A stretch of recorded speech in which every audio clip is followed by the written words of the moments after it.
played forward from Stephen Trench into the penalty area, chested down by Danny Hall, picked up here by Adam Boyes towards the left-hand side of the penalty area, gets it back in. Liam Dickinson, oh, Nicky Bottle! He has put the ball in on the edge of the 6-yard box. Has Nicky Bottle turned this game round and perhaps possibly sent Guiseley through to the Vanarama Conference?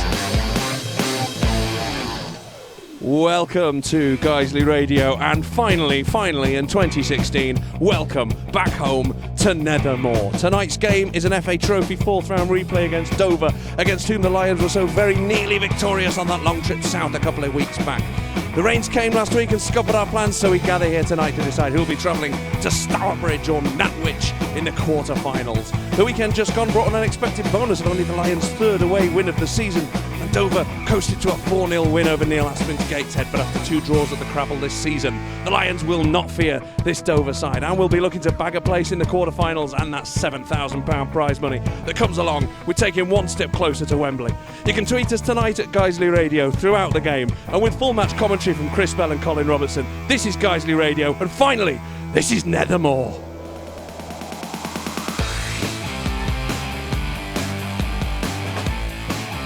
Norburn goes for goal. Oliver Norburn! What a hit! All of 35 yards out. He had the sighter earlier. That is an absolutely stunning strike.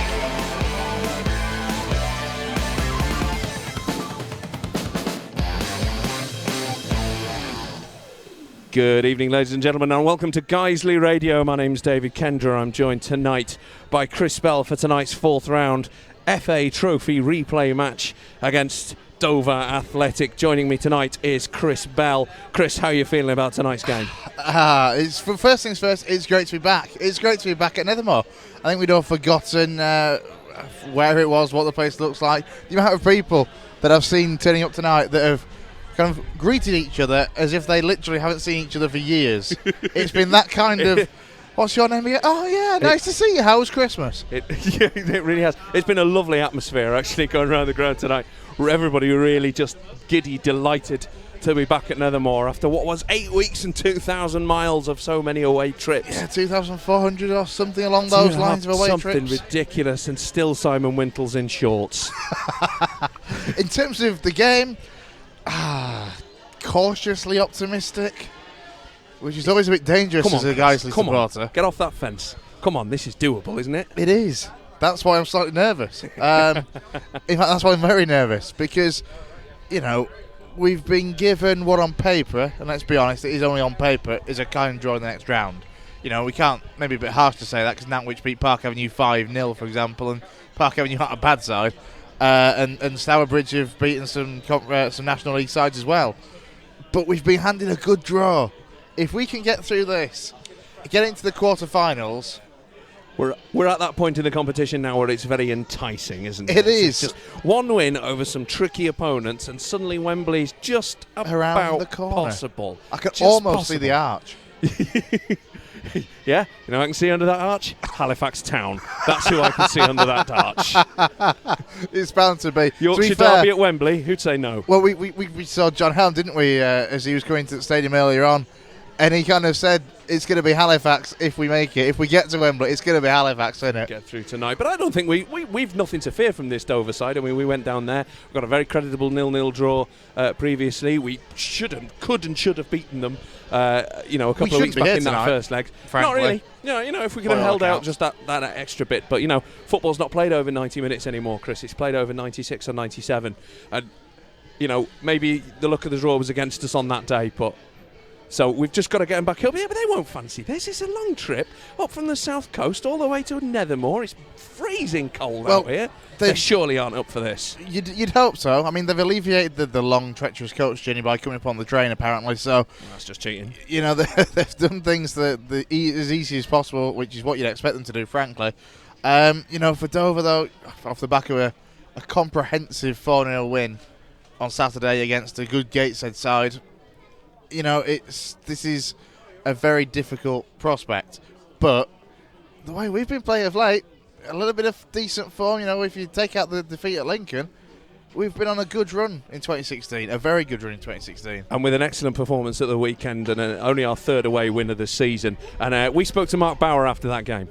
I think the lads are capable of it, and I think we showed this afternoon that we're capable of getting 3 points at places like this. It was a good all-round team performance in different patches of the game. I thought we started the first 20-25 minutes, half an hour really well. Could have been 2, 3, even 4 up. We were cutting them up, and then the injury to their lads just kind of killed the momentum of the game a little bit, and they came into it a couple of chances just before half time.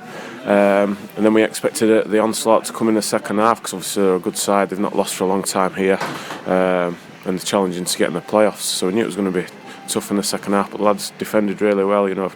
Every ball that went in our box, it was a guy's ahead on it. We were clearing, and in the end, really, in the second half, I thought we had the 3 best chances to sort of wrap up the points. Really, just if there's a criticism today, it's probably that we just didn't get that killer second goal. But delighted with the performance, delighted with the attitude and the work rate of the players.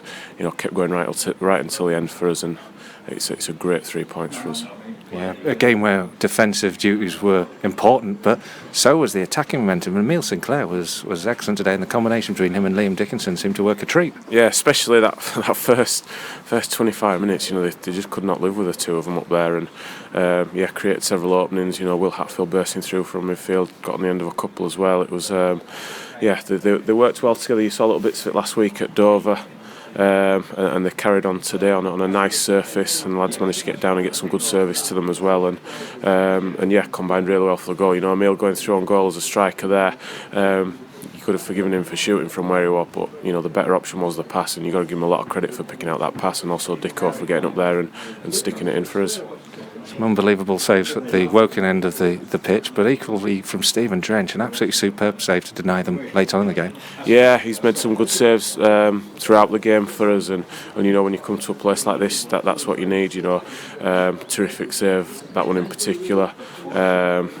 Pleased for him, because obviously goalkeepers like clean sheets, and another clean sheet for him. I'm sure that'll keep him happy on the bus on the way back up, and just all round play. He swept up really well behind the back four. Kicking was good, and it's hard to sort of single anyone out or criticise any part of the performance. I think one player that probably does deserve a mention is Ryan Tulson. Probably don't get mentioned that often, but Goddard on their left is their best player and one of the best players in the league. I'll be amazed if he's not playing the Football League next season.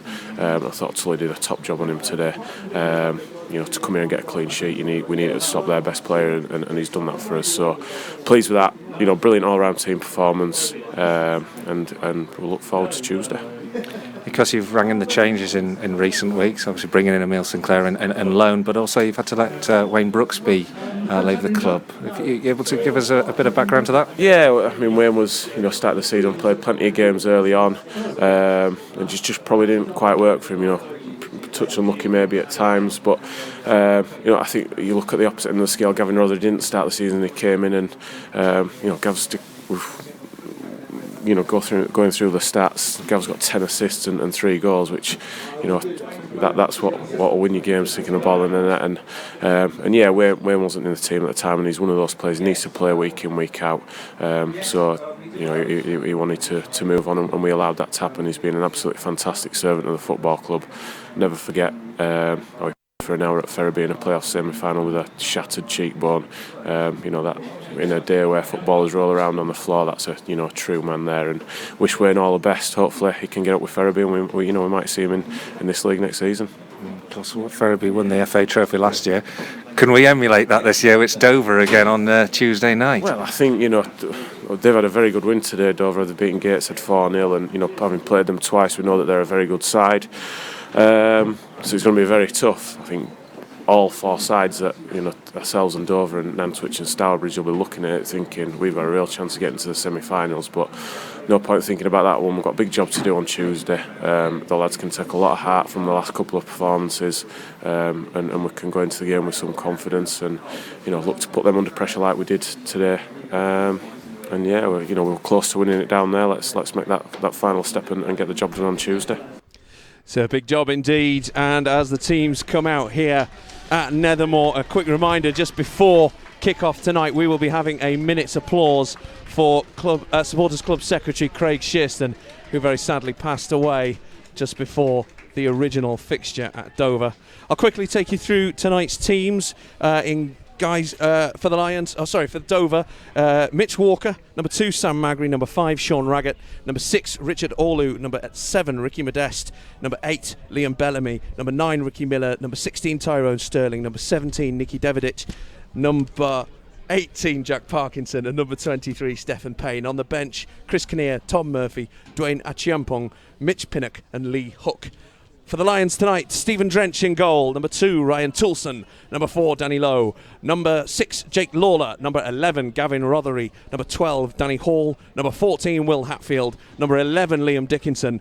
Number 23, Emil Sinclair. Number 25, Robert Atkinson. And number 36, James Hurst. On the bench, Ben Parker, Danny Boschel, Adam Boys, Nicky Boschel and Anthony Dudley. So it's a very strong Lions lineup tonight to face off in this replay against Dover. Quick word from you, Chris. Yeah, no, absolutely. Strong side. It's, what we want to see. We want to be looking to progress and get through to the quarterfinals. Where, as I say, we talked earlier, we've got on paper a good tie.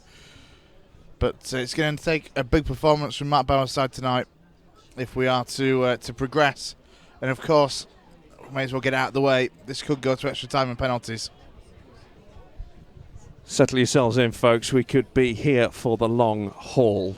I hope everyone here's brought a hat and gloves, because I can tell you now, it is brassic at Nethermore tonight. Absolutely brassic.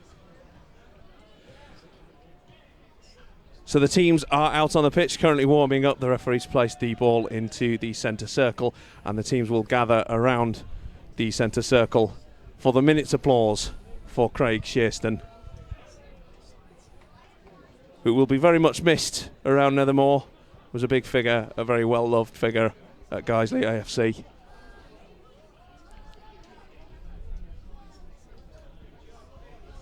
And we pay our respects tonight, and we're this first game back at Nethermore, this one's for Craig.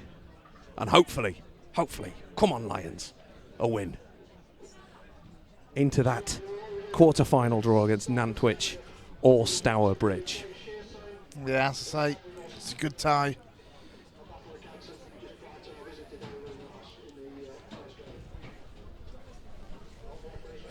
And on the referee's whistle, Nethermore will stand in respect and applaud the memory of Supporters Club Secretary Craig Shearston.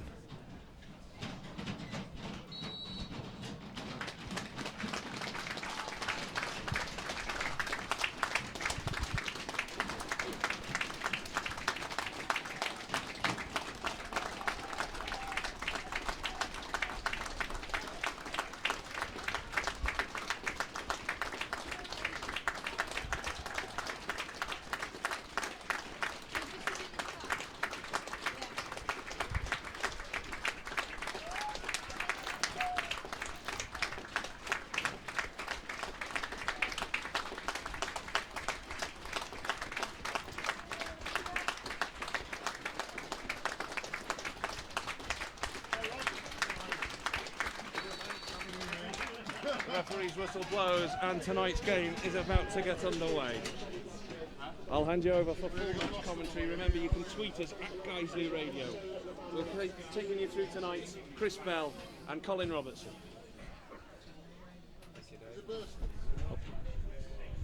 Thank you, Dave.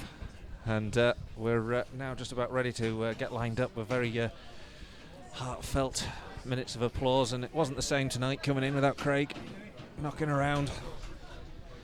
I'm sure, as you could pick up, there was a lot of noise made during that minute's applause, and that was, I think, the decision of the Supporters Club, because that was the type of guy he was, who was one to get stuck in. And stuck in tonight is what we're hoping for Guiseley to do against a very tough Dover Athletic side. Dover Athletic side that snatched a replay at the very end of the game a week past last Saturday, and away we go. Dover playing in blue shirts, white shorts and white socks. The Lions in white with navy blue shorts and socks. Dover shooting from left to right, and Guiseley away to the railway end of the ground, which is currently under some construction works. An early doors Raggett heading out for a Guiseley throw midway through the Dover half. And the Lions just lining up their first attack of the game, and this is going to be a big match, isn't it, this, Chris, for both these sides. Big opportunity to progress. Lowe just gets the ball into the box, helped away. Guiseley capitalise from the slip from Ricky Miller and capture the ball back. Atkinson sending it long down the right-hand side, looking for Hurst, but Hurst is penalised. And a free kick is given to Dover in their back line. Well, I think one thing that can be said, and I briefly spoke to Mark Bauer about this earlier on, is the length of the grass on the pitch. Yeah, it's fair to say Mark wasn't bowled over with it. But obviously that's the problem when you don't have these many games. The pitch, it was important just to keep it in as good a condition as possible and basically not touch it with all the weather we've had. Thundering challenge between Ricky Modeste and Gavin Rothery in the middle of the Guiseley half as Dover are pressing now. The ball with Liam Bellamy on the left-hand side, beaten away up towards Liam Dickinson, and Guiseley come away with it. Liam Dickinson feels that he's been held back, but he works really well and gets the ball down the right-hand side, finds Gavin Rothery, but the tackle comes in. Sorry, it was Will Hatfield. Tackle comes in. Will Hatfield wins the ball back, gives it back to Dickinson, but he can't spin on the ball and work down that right-hand side. The ball not exactly flowing freely down the side of the pitch on that furthest side to us, and holding up on the turf a little. And yeah, in the end it's gone out for a Dover throw. It is that little bit longer than normal, isn't it, Colin? And we know the passing game that guys like to play, and that is just going to make that a little bit more difficult, really, with the length of the grass. I mean, to be fair, you can't blame them for not doing anything with it because they've had the chance with the weather we've had. The frost covers have been on for the last couple of days as well. Thumping 4-0 victory for Dover on Saturday against Gateshead. On the possession of the ball again. They're pressing those playoff places. A real example. Part-time club doing very well in this division. The ball just goes over the top and all the way back to Stephen Drench. And Guiseley have begun to get into our own this season. Great victory on Saturday against Woking. Emile Sinclair and Liam Dickinson just gave us the signs of a good striking partnership. Well, I was going to ask actually, because obviously I wasn't there on Saturday. You've seen Emile Sinclair more than I have, and what sort of player does he seem to you? Ball's just gone forward now from Dover, headed away by Gavin Rothery, picked up by Will Hatfield. Well, he's strong and he's powerful, great touch on the ball, and a lightning burst of pace when he applies it. Ball goes forward now to find Sinclair. He goes back here to Rothery. Rothery on the left-hand side has got the overlapping run of Danny Lowe, but great work there from Ricky Modeste, who gets the ball all the way back to the halfway line, and it's taken down very well by Miller. Played forward, looking for the run of Stephen Payne, back in this Dover side, and Guiseley get away with the ball though. Come down this right-hand side with Ryan Toulson, highlighted for his performance by Mark Bauer on Saturday. Gets the ball back from Hurst on that right flank. Hurst and Toulson trying to craft open some movement down that flank, but well defended by Dover. They get it away, but only as far as Rob Atkinson. A little slip there from Ryan Toulson, and the ball is returned to the visitors, and Magri gets it away up into the Lions half. Stephen Drench out of his goal and sends it long and up towards Dickinson. He's having an almighty scrap with Raggett to try and win that ball. Raggett does so, but Guiseley recover the second phase here, and now they move forward with Hall up from centre back, plays it into the feet of Liam Dickinson, but well defended by Dover once again. But Guiseley asking a few questions here.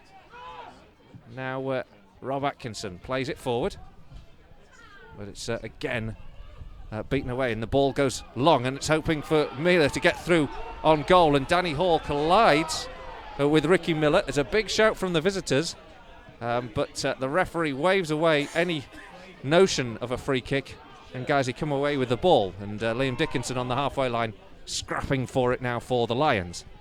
Very open end-to-end game so far in this game. Not a clear-cut chance as yet.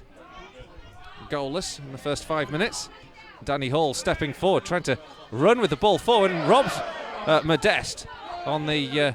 he's playing in right back position for a moment, gets the ball away, only as far as Danny Lowe. Lowe plays a lovely ball in here to Dickinson. He takes a shot, but he doesn't connect cleanly with the ball, and it bobbles back to the goalkeeper, Mitch Walker in the end, but a bright moment there for Guiseley, and great work there from Danny Hall coming forward. Yeah, Danny Hall did very, very well there. Found himself in a left wing position, close to the corner flag than the halfway line. Forced the issue.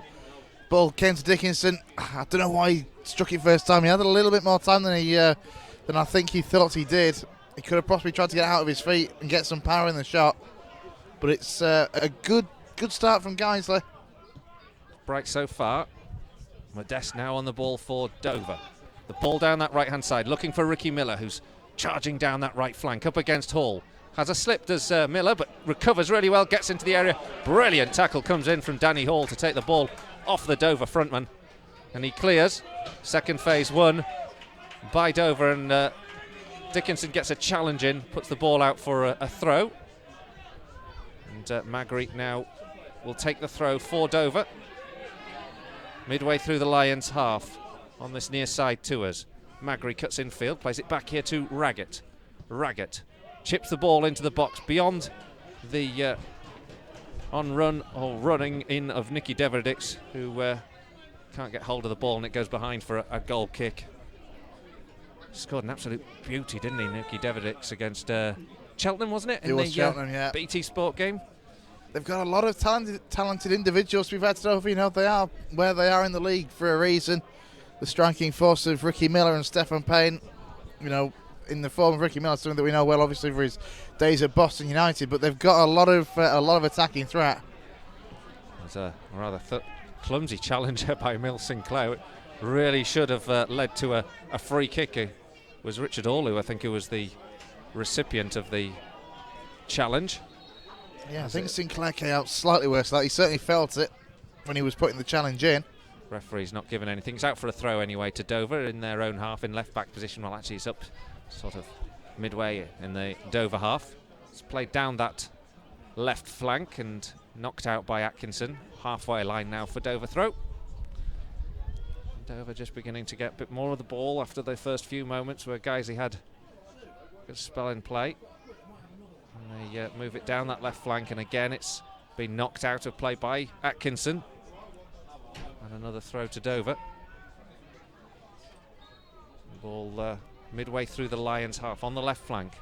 Still scoreless. But this one's going to go long by the looks of it. And guys, you need to set themselves in the penalty area to defend this one. Headed away brilliantly by Liam Dickinson. Returns it only as far as Deverdix, and it's played back into the area. Miller takes it down brilliantly. Controls it on his chest. Is intercepted, and as the ball blasts back against him, the referee today gives a free kick, Ian Hussin, for Ricky Miller controlling it with his arms. He had an awful lot he could possibly do otherwise with it, the speed at which the ball went into his body. Yeah, I was going to say perhaps a little unfortunate, but his arm was out, but it was the pace, wasn't it, that the ball was trying to be cleared by Guiseley and just drove straight at him. Hit him in the arm. Now, Lions back in defensive duties. Hall gets the ball up to Hurst, though, as he clears the line. Now Hurst gets it down the right flank, looking for Sinclair. Not finding him on that occasion. Dover clear all the way back to Stephen Drench.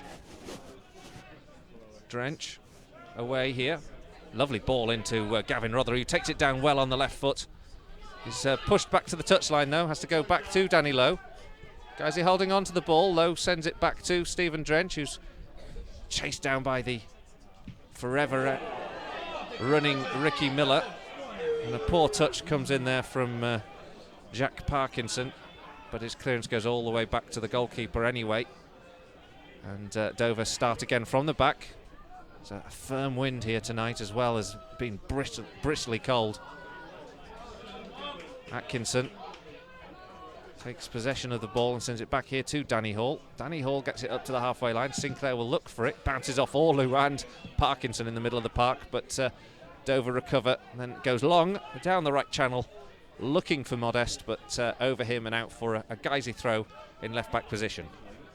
Yeah, it's been an open start. This open, 10 minutes here at Nethermore. First things first, it's nice to be back. But it has been an open game. Dover have kind of grown into it slightly over the last 3 or 4 minutes or so, but nobody's really been threatened at either end, either goalkeeper. 0-0. Dover on the attack. The ball's up to find Miller. Miller on the edge of the area, spins on the ball.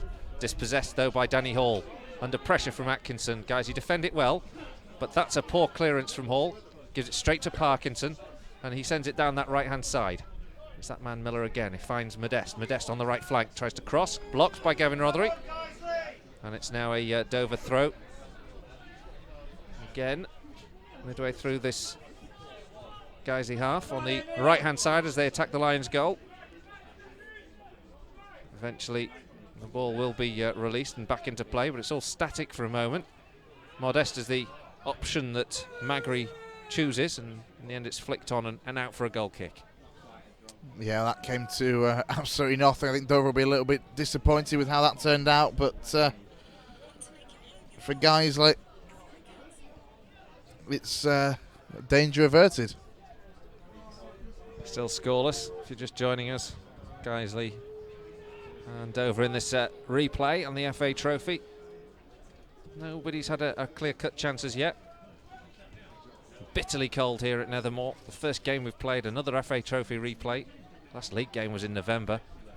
Long throw now from the Lions, trying to pick out Hurst on that right-hand side. Ryan Tilson very swift to see the opportunity to perhaps get Hurst away. And now it's a slip from Hall. Finds Modeste. Modeste takes the ball on the edge of the area, gets the ball into the box, but he sort of chips it tamely at Stephen Drench. It was a curious option, really, from Modeste in the end, but comfortable for Stephen Drench. He's absolutely fluffed it, hasn't he? I don't know why he went for, as you say, it just seemed like a chip.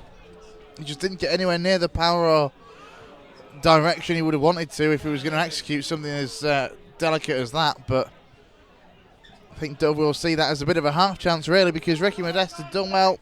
Danny Hall was unfortunate as he slipped, but Modeste got himself through on goal and then went for the, as you say, the tamest of efforts. Both sides struggling a little with the surface.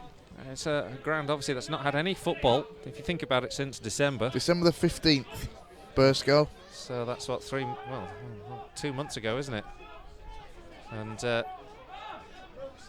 turf obviously hasn't had an awful lot to deal with, as Guiseley just find the offside with the long ball forward towards Hurst.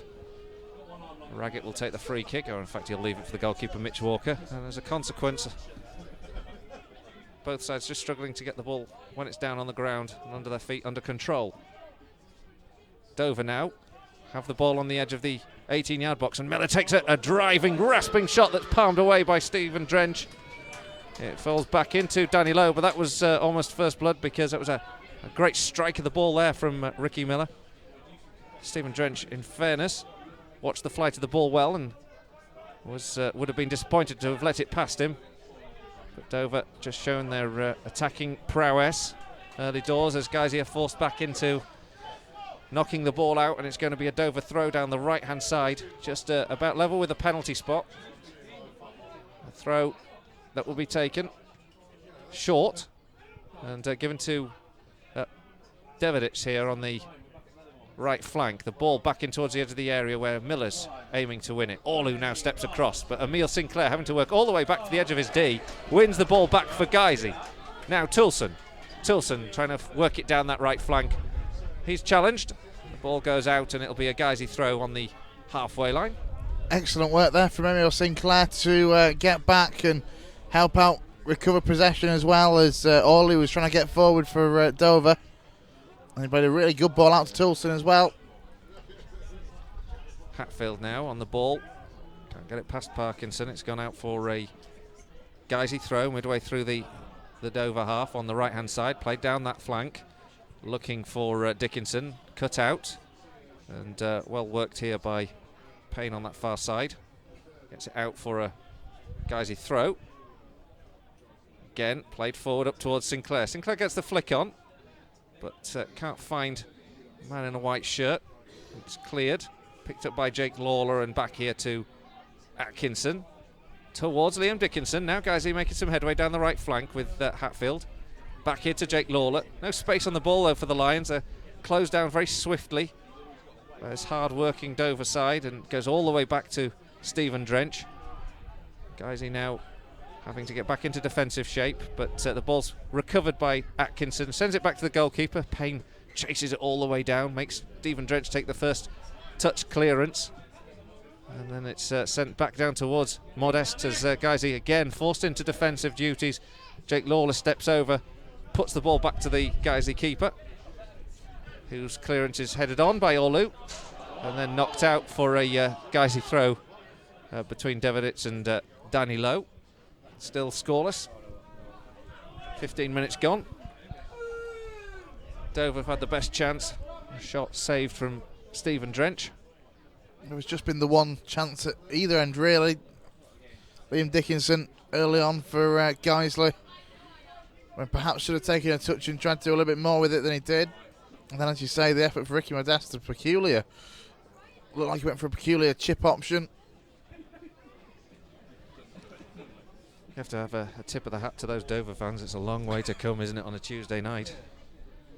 There's a crowd of them nestled behind the goal. We've got a player down at the moment, and it's a Guiseley man. And is that Ryan Tilson, who seems to be struggling? I think it might be. A problem by the looks of it with his right leg, and maybe it's a strain or a knee issue. So we've just got a pause in play while we keep an eye on that. Good number, isn't there, of Dover fans there behind that goal? Yeah, a long way up, haven't they? As you say, it's a very, very long way to come, especially for something such an FA Trophy replay on a Tuesday night. Making a long trip up from Kent to West Junction. As you say, there must be, do you reckon? It's hard to tell, isn't it, really, from here? We always try this and fail generally. Count them individually, you know, that sort of says the level of football we're at. But, yeah, good crowds come up. South Korea flag as well there behind us. I spotted that, but I wasn't entirely sure whether it was at first, but you've just confirmed what I thought it was. Well, Ryan Tilson's up on his feet. He's walking off. He looks a little bit awkward. We'll have to keep a very close watch on whether Ryan Tilson will come back. Can you see it? I can't see anyone warming up with any conviction. So I imagine he'll come back on and try and continue. It's a bit of a worry. Guys, he's temporarily down to 10. And now being urged on by the home crowd here as as Danny Lowe gets the ball back and away, sends it long towards Gavin Rothery, but the ball has been returned into the Lions half. Danny Lowe actually slips at the crucial time. I think players will be doing that. The ball's played up to Gavin Rothery though from Lowe, and then Rothery is bundled over, and a free kick will be the Lions. Yeah, it was Sam Magri in the back of Gavin Rothery, and as you say, I think Danny Hall it was that slipped again.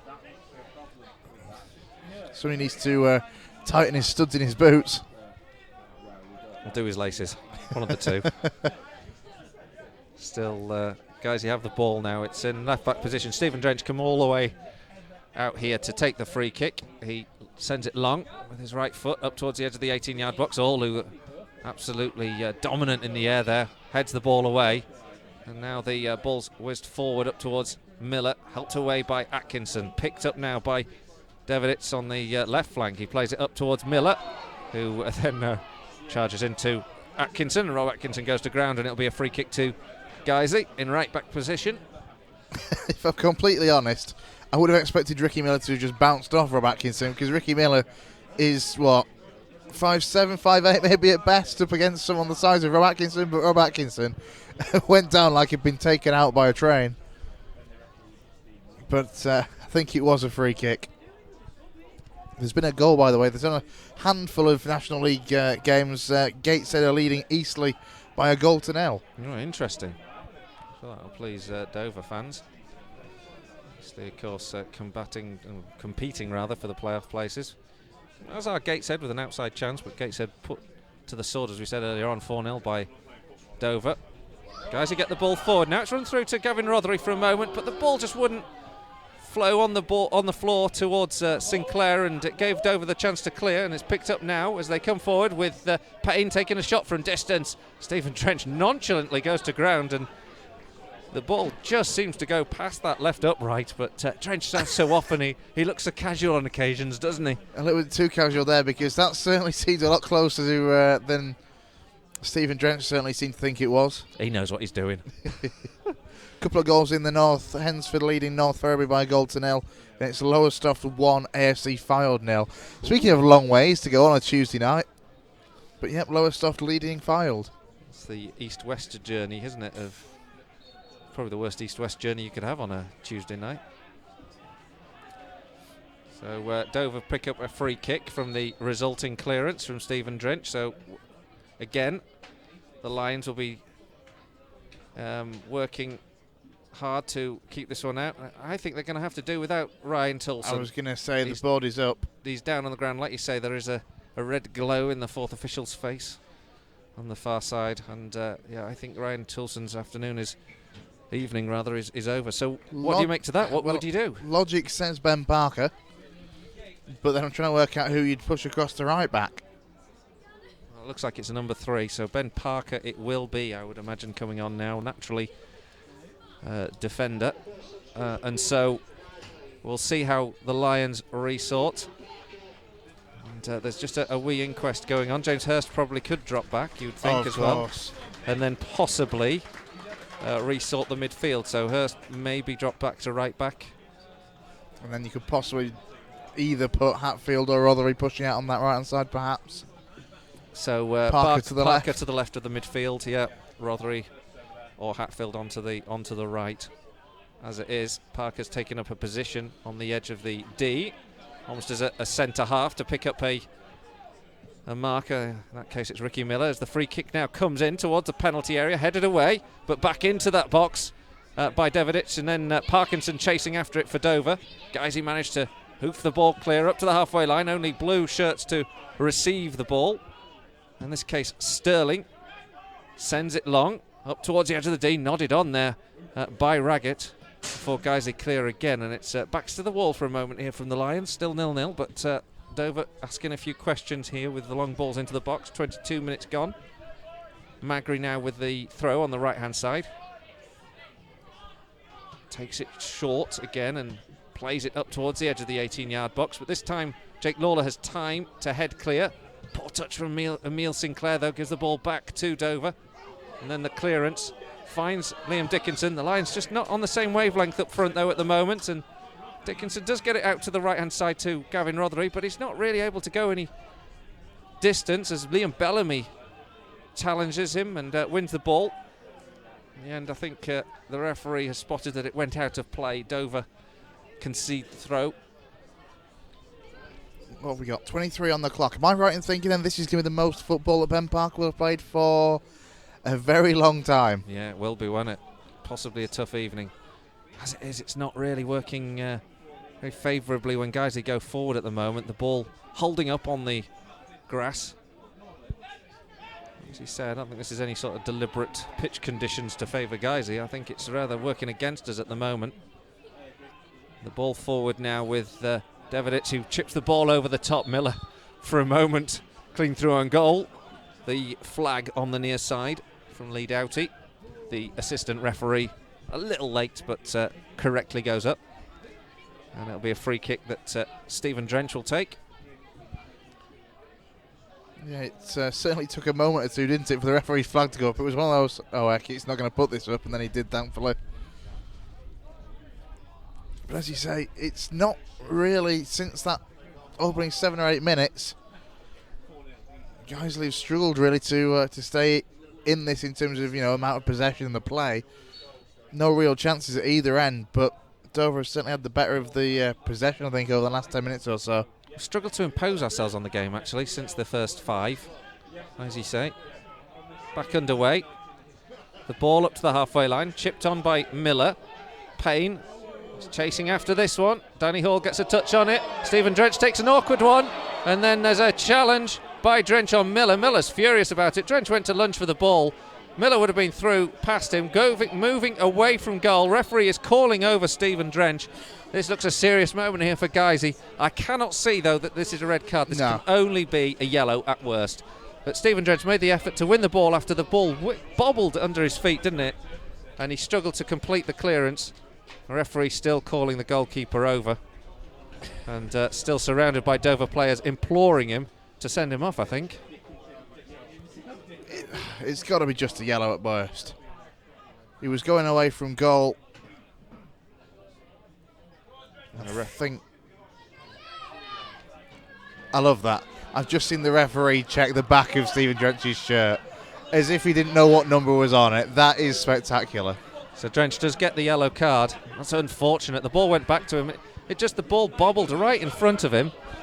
And then he couldn't control it. Miller was in like a flash. And Drench managed to catch him.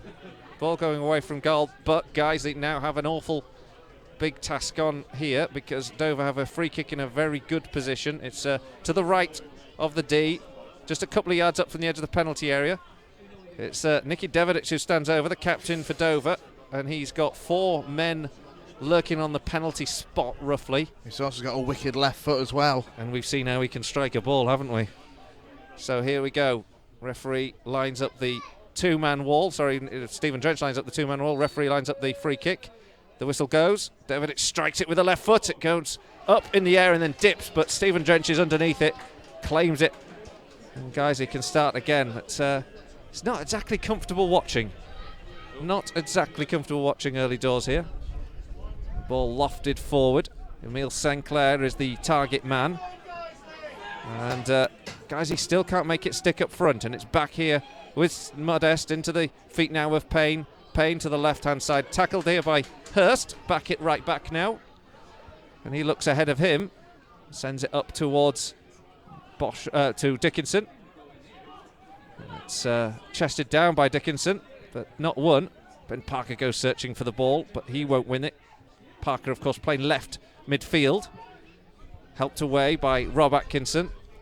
And crowd just a little frustrated that the Lions aren't really enjoying much share of the play, and when they are on the ball, it's quickly gifted back to Dover, and it's sent long now, this time for Dover down that left-hand side. Free kick given against Dover, and a Guiseley free kick in right-back position. Look, I must admit, it looked a little bit soft, yeah. And I don't think Stephen Payne was impressed. He was the man who was adjudged to have fouled. Yeah, he wasn't happy with that at all. Judged to have fouled Hurst, but James Hurst will be quite grateful for the chance for Guiseley to clear. Beverly Dickinson's been on touch on Twitter. It's getting a bit flat. Can you oomph up the commentary a little? Couple of jokes maybe. I think we're mimicking the game because the game so far has been a little bit flat over the last 15 minutes or so. Tweet as a joke and we'll say it. As long as it's clean. I was going to say I know a couple, but I don't think I can repeat them. To be fair, we are 2 jokers, so not in the good sense. So in left back, Dover have a free throw-in, sent up to the halfway line. And it's picked up now by Jake Lawler. Guys, you win the ball back into the feet of Emile Sinclair. On the right-hand side, an awful lot of work to do. Can't get away from Orlu. Gets the ball into the box, though. Oh, it's almost found Ben Parker, who'd made a good run into the box. Just a couple of yards in front of him, and it spins out of play for a Dover throw-in in right-back position. But, guys, his best move of the game so far. Yeah, without a doubt. Really good ball across, and all people there was Ben Parker. Somebody who's not really used to throwing himself at the ball in that situation. Ball out here to Danny Hall. Guiseley have possession. Danny Hall looks ahead of him for Sinclair. Sinclair makes a good run off the back of the defence, keeps the ball in, just play. No, he can't. He couldn't just quite keep control of it as he looked to recover possession, and it's gone out for a Dover goal kick. But Emile Sinclair's run on Saturday was brilliant across the back line and timed his run to perfection and showed a great burst of pace to get clear that set up the goal for Liam Dickinson. He almost did the same again there, didn't he? Yeah, it's his initial touch I thought was going to be a good one, actually. I thought he was going to keep that in, and then the ball just rolled out of play. Clearance headed on by Jake Lawler, but picked up again by Dover. Miller gets the ball to the left-hand side. There's a chase on here for Liam Bellamy to keep this one in touch. He does, keeps it live and plays it back well here to find Nicky Devidic, who plays it into the area, finds Stephen Payne, back to goal. Payne on the edge of the D, chips it back in here to Modest. Modest inside the edge of the 6-yard box. He just plays it straight at Stephen Drench, who holds on to it. But Guiseley really could have been a goal down there. Great play from Dover. Almost finding if all it lacked was the finish. Yeah, he tried to take it on the volley, didn't he? And he didn't get enough power in it And again, didn't find the accuracy either. It was put straight into the legs of Stephen Drench. Not looking particularly comfortable. And with half an hour gone, still goalless. Guys, you need to step up and impose themselves a little bit more on this game. Dover come forward now with Devidic again, plays a lovely ball through. Stephen Drench out of his goal. It's going to be tipped past him and into the net by Stephen Payne. Guiseley have been undone and it's been coming. It's Dover 1, Guiseley 0. A very pacey attack from Dover, and it's completely caught Guiseley out at the back. Stephen Drench came. He couldn't commit too much to it. Already on a booking, of course. But it was a really nice, calm finish from Stephen Payne. He just knocks it past him into the back of the Guiseley net. The visitors leading by a goal to 0. Well, it's kind of knocked the stuffing out of this evening for me, because I can't really see at this moment in time how Guiseley are going to get back into this. At the moment, it's one-way traffic. Since about the 5th minute, we started quite brightly, but since about the 5th minute, Dover have had the ball in our half most of the play.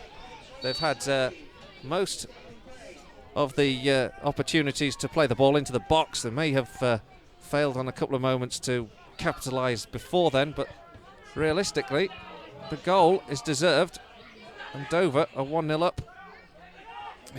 It's And a thundering challenge comes here from Hatfield now on Modeste, who is going to be booked now for his trouble. He's off. He's off. Oh no, he's put a red card. Oh dear, what has the referee done that for? What on earth has the referee given a red card there for? What was he thinking? He completely took the ball. Well, I mean, don't get. Well, what happened was Hatfield. I mean, that can't be. He's got the referee's just misread that completely. Hatfield's gone in for the challenge. Modeste is on the ball. Hatfield's gone in. He's gone in heavy. He has touched the ball, but I don't think he's left the ground. He's certainly not gone studs flying or anything like that. He's won the ball, but got the man as well. And arguably nowadays you can see a free kick coming there, and possibly a yellow card. Yeah, a red. Oh, it's shocking. Well, unfortunately, I mean, I think that secures Dover's passage through to the next round. What, half an hour ago? Because I can't see a way back from this now. And the referee, unfortunately, has had a huge input into that with that poor decision. Good night, folks. Olu with the free kick now for Dover. Oh dear, it's a shame. Olu's played it in towards the edge of the 18-yard box. It's headed away, picked up now by Devidic. He chips the ball back into the area. Stephen Drench claims it, but how will Guiseley reorganise now with Hatfield in the dressing room, sent off for a very poor decision by the referee, and the Lions with a mountain to climb, a goal down. I forgot to mention beforehand, if we lose this, I've got to dash off quickly so you can speak to Mark, yeah? Because he's going to be apoplectic. He is going to be absolutely furious.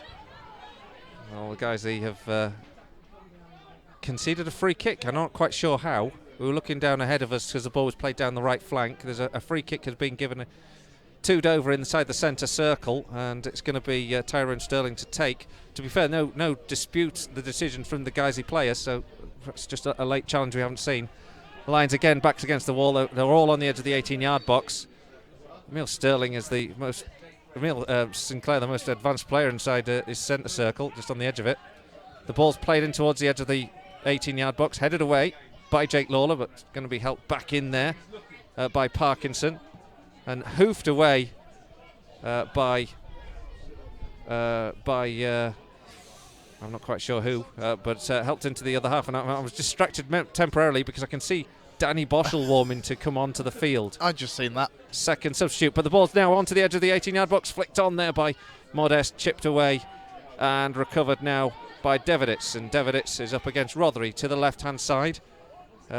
It's played in by Bellamy, but overhit, and it's going to go all the way through. Oh, well, this is what home games are like. This is rubbish. Let's just continue travelling. We're in a horrible situation, aren't we, tactically, especially because who's he going to take off? I understand bringing on a centre mid to replace, Will Hatfield in the centre of the park, but at a goal down, if he takes off a striker, then we're losing a threat, and we're already one down. Well, I think Liam Dickinson will be sacrificed, but I don't know quite how that's going to help our cause. I don't either, because It's a heavy touch. Ben Parker gets the ball down the left-hand side. Sinclair surrounded by two. He gets the ball clear, and it's helped away by Devenic. Jake Lawler wins the ball temporarily, but Dover recover, sent it out here to Miller. Miller on the left-hand side has Payne in the box to aim for. Payne picks it up, goes to the right of the angle of the penalty area, takes a shot across the face of goal and out for a goal kick. Yeah, good counter-attack there from Dover. I think you might be right with the ball's about to go up, but if it is Liam Dickinson, I'd be disappointed rather than surprised, because he's a man that could drop that little bit deeper and play the balls forward for Sinclair. And it's unfortunate Liam Dickinson's coming off. I have to say he's it's not a decision roundly appreciated, I don't think, but Danny Boschel to come on to replace Liam Dickinson will take up a position in central midfield. It'll be a 4-4-1 now. Emile Sinclair has an awful lot of work to do up on his own. Let's hope he's got it in him. We're about to find out. It's been a horrible start to this game, a ridiculous sending off. Guiseley a goal down to the better side, no doubt about it, and suffering an injury as well. And Dover come again with Miller, gets onto the edge of the 18-yard box, goes in towards the penalty spot, takes a shot, deflected up in the air, headed away by Danny Lone. And Jake Lawler can't get it under control and complete the clearance. It's chipped back in towards the right-hand side. Modeste picks it up, and he plays a nice 1-2 with Magri, gets the ball in towards the edge of the 6-yard box. Guiseley clear.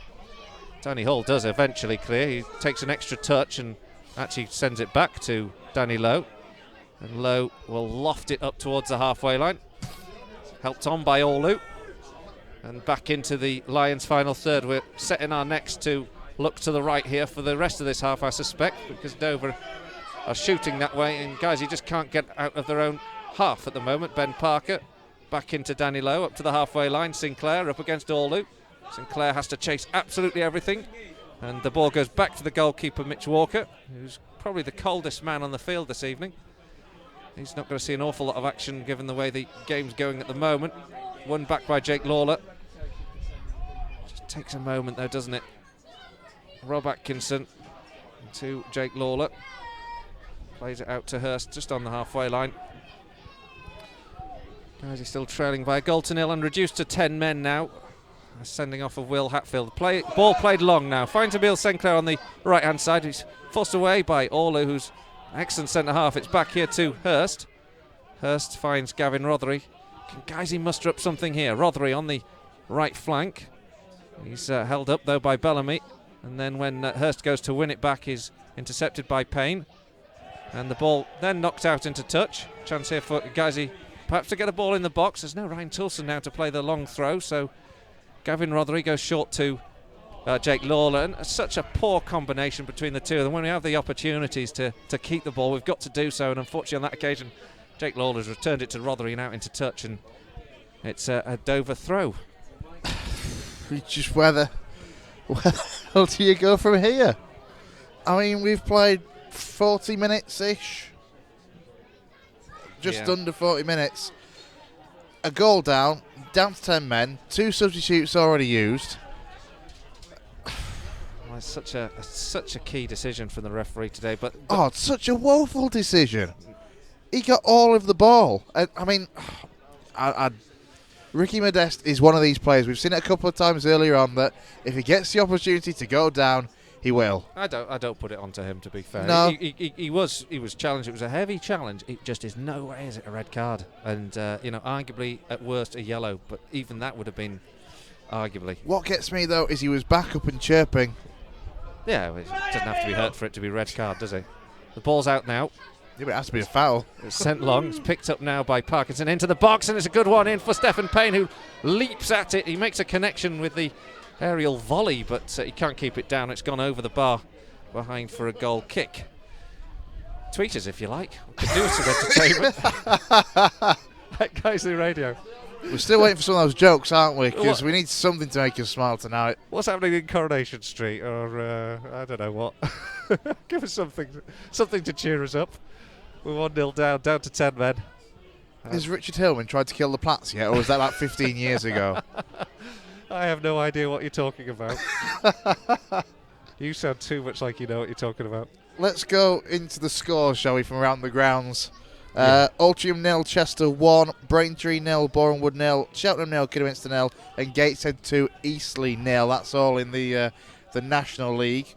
As I quickly get to the FA Trophy, the only goal in any of the 3 games so far is the one here at Nethermore. Goalless between Macclesfield and Torquay, and goalless between Nantwich and Stourbridge. And of course, should miracles happen and we find a way back into this and get through, it's Nantwich or Stourbridge that we will be playing. But as it is, that's a massive if, Colin.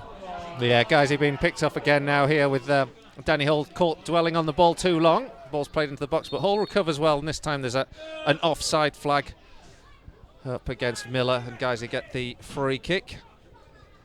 But it's strange, isn't it? 1-0 down. You think we're overreacting, really, when it's 1-0, you know, it's only a goal, but it does feel very heavily weighted towards Dover this half.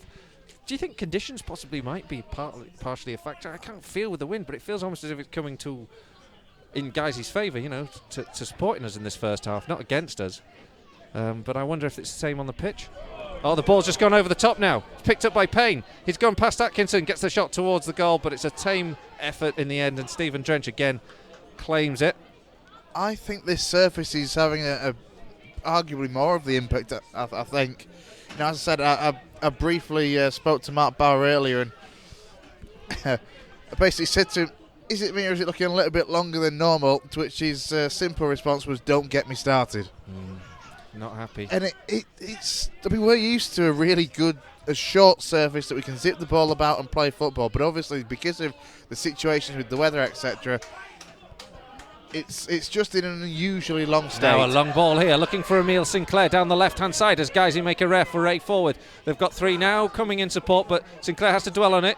Gives it to Boschel, then forced to wide. Sinclair gets the ball down the right-hand side, but Hurst can't get there ahead of Payne. Payne showed more energy to win that ball than Hurst, and in the end the ball blasted off the Guiseley man and out for a Dover goal kick. Well, it was a good break forward, but the problem we've got now is that Emile Sinclair has got all the running to do on his own, and then he's turning back, looking for support, and it's just not getting it's not there quickly enough. What do you say at half time if you're Mark Bauer? I don't know. He's had to make 2 substitutes as well. Really has been a probably one of the worst 45s that he could have hoped for, bar from the fact it's only 1-0. A man sent off. Ryan Tilson had to be replaced, having picked up a knock. Hopefully nothing too serious, but the Lions' game plan has been utterly disrupted. Dover lead, and they attack again here with Modeste. Danny Lowe up to the halfway line, intercepted by Raggett, who loses possession, complains he was fouled. Referee gives the free kick, and rather soft free kick, as you might gather, has been given, but I think Emile Sinclair might have just had a little tug at Raggett, and the free kick was inevitable. I'd say Ian Hussin isn't a popular man this evening here amongst Guiseley fans, that's for sure, after sending off Will Hatfield for a very soft decision earlier on in this half. The ball in from Orlu, up in the air, hangs very well actually for Dover, and then I think it's Raggett who goes to ground as he tries to control. Guiseley have the ball now with Danny Lowe, just up from the corner flag inside his own half. He sends it up towards Nicky Boschel, who loses out himself to Parkinson. The ball goes forward, but Dover keep it ticking over. Picked up now by Ben Parker inside his own half.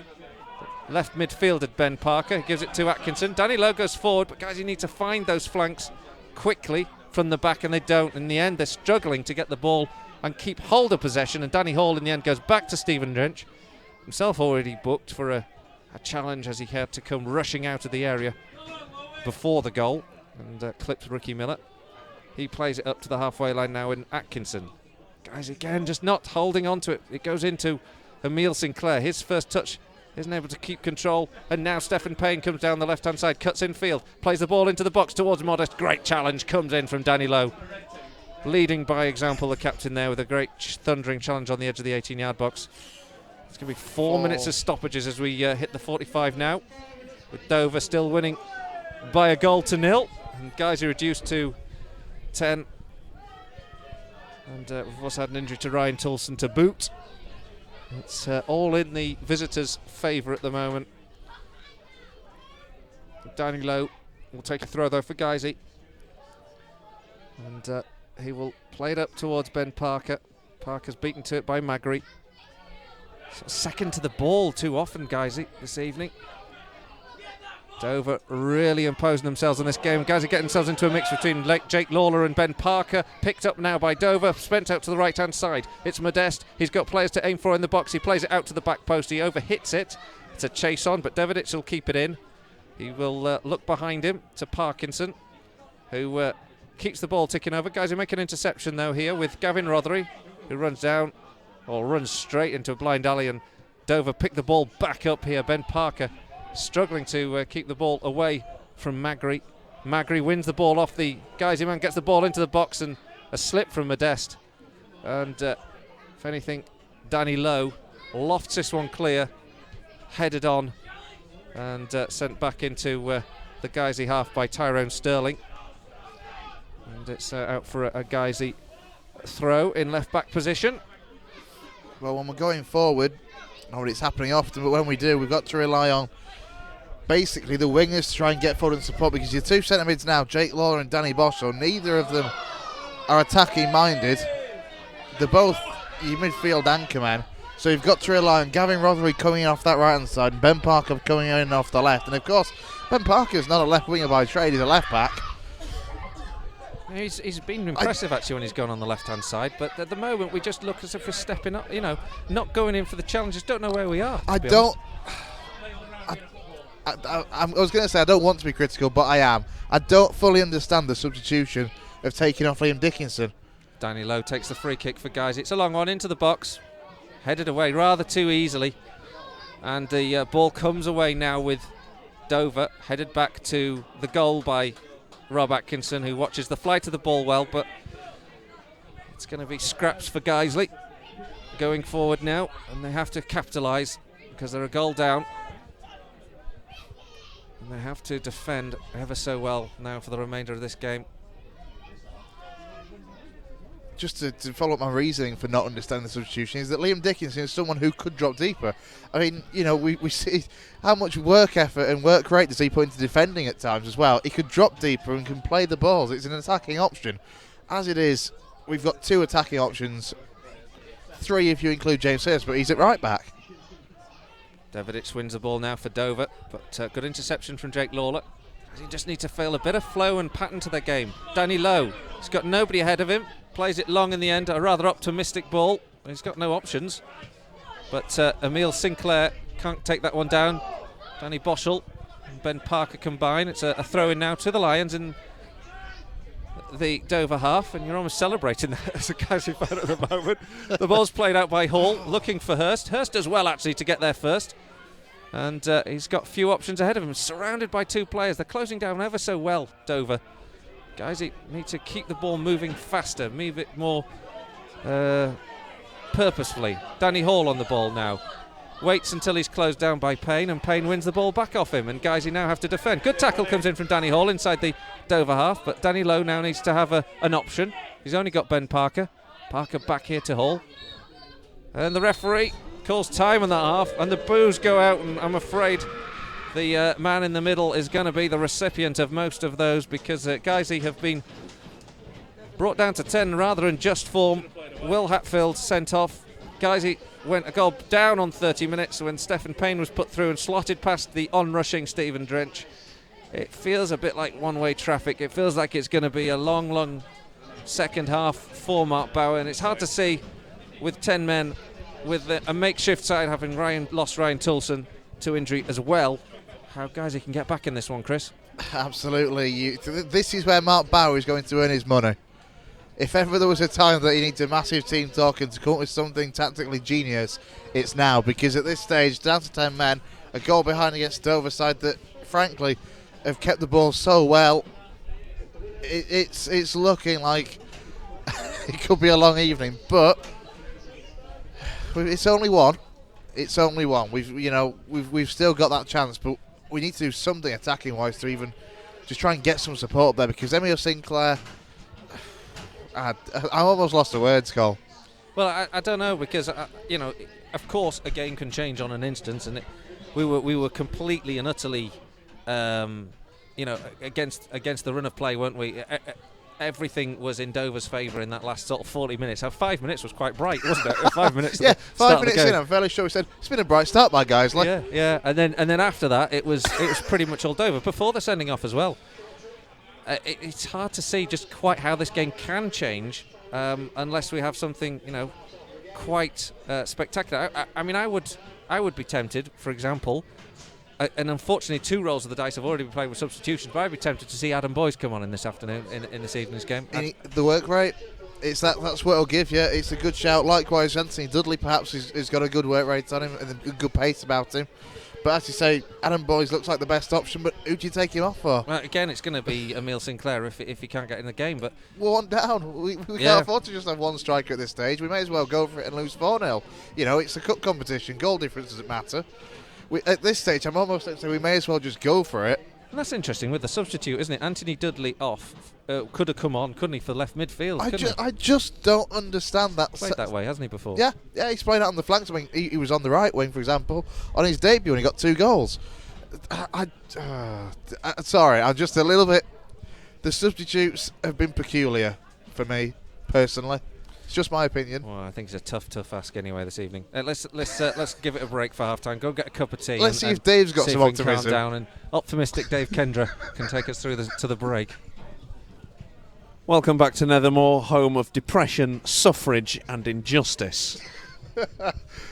Well, that was a deflating 45 minutes. Let's put it like that. Here's the optimism we were on about, Cole. Well, yeah. Here's some optimism. Okay, first 5 minutes, I thought we were great. I thought we were going to stroll this 2-0, easy, no problem. But we allowed Dover to get back into it, and they're a strong side. They've got a lot of pace about them. A lot of skill. They're moving the ball about well on that pitch. I have to say, much better at the moment than Guiseley are, whose first touch has been ropey tonight, even before losing Will Hatfield. And now, having lost Will Hatfield, they've lost that midfield engine. And Danny Boschell's come on, but he's a man who put his foot on the ball and find a pass, but he's not the runner that Will Hatfield is. Who's he going to pass to? That's the problem for me. This is why I don't understand taking off Liam Dickinson personally to be replaced by Danny Boschell. On the one hand, I understand it's bringing on a midfield, they're trying to shore things up in the centre of the park, but Liam Dickinson is somebody that can drop deeper. I'm just thinking, for example, of the assist that he got for Adam Boyce's belting goal at Wrexham earlier this season. He was on the edge of the centre circle and played a brilliant ball forward. He's somebody that can pick a pass. He's also an attacking option and somebody that can take a free kick and a penalty. I think we're in agreement. Dicko was very unlucky to be removed in place of Ben Parker. Although Colin made the fair point as well just a minute ago as well that of all the substitutes to bring on at that point, Anthony Dudley could have been the good option to bring on for Ryan Tilson, because you keep things as they are at the back. And Anthony Dudley can run the chance. And again, he's an attacking option. As it is Ben Parker, this is the most football that he's played for some time. He's had, 10, 15, 20 minutes maybe at most off the bench in the last couple of months. Sorry, Dave, but I'm grumpy. 45 minutes. And I haven't even got started on the refereeing decision. We're already ranting. My goodness. I mean, welcome home, huh? Wow. Right. I'll tell you what. The stat that I found out about this referee. This referee has sent off in 31 games this season. He's met 7 red cards. That's number 8 tonight for Will Hatfield.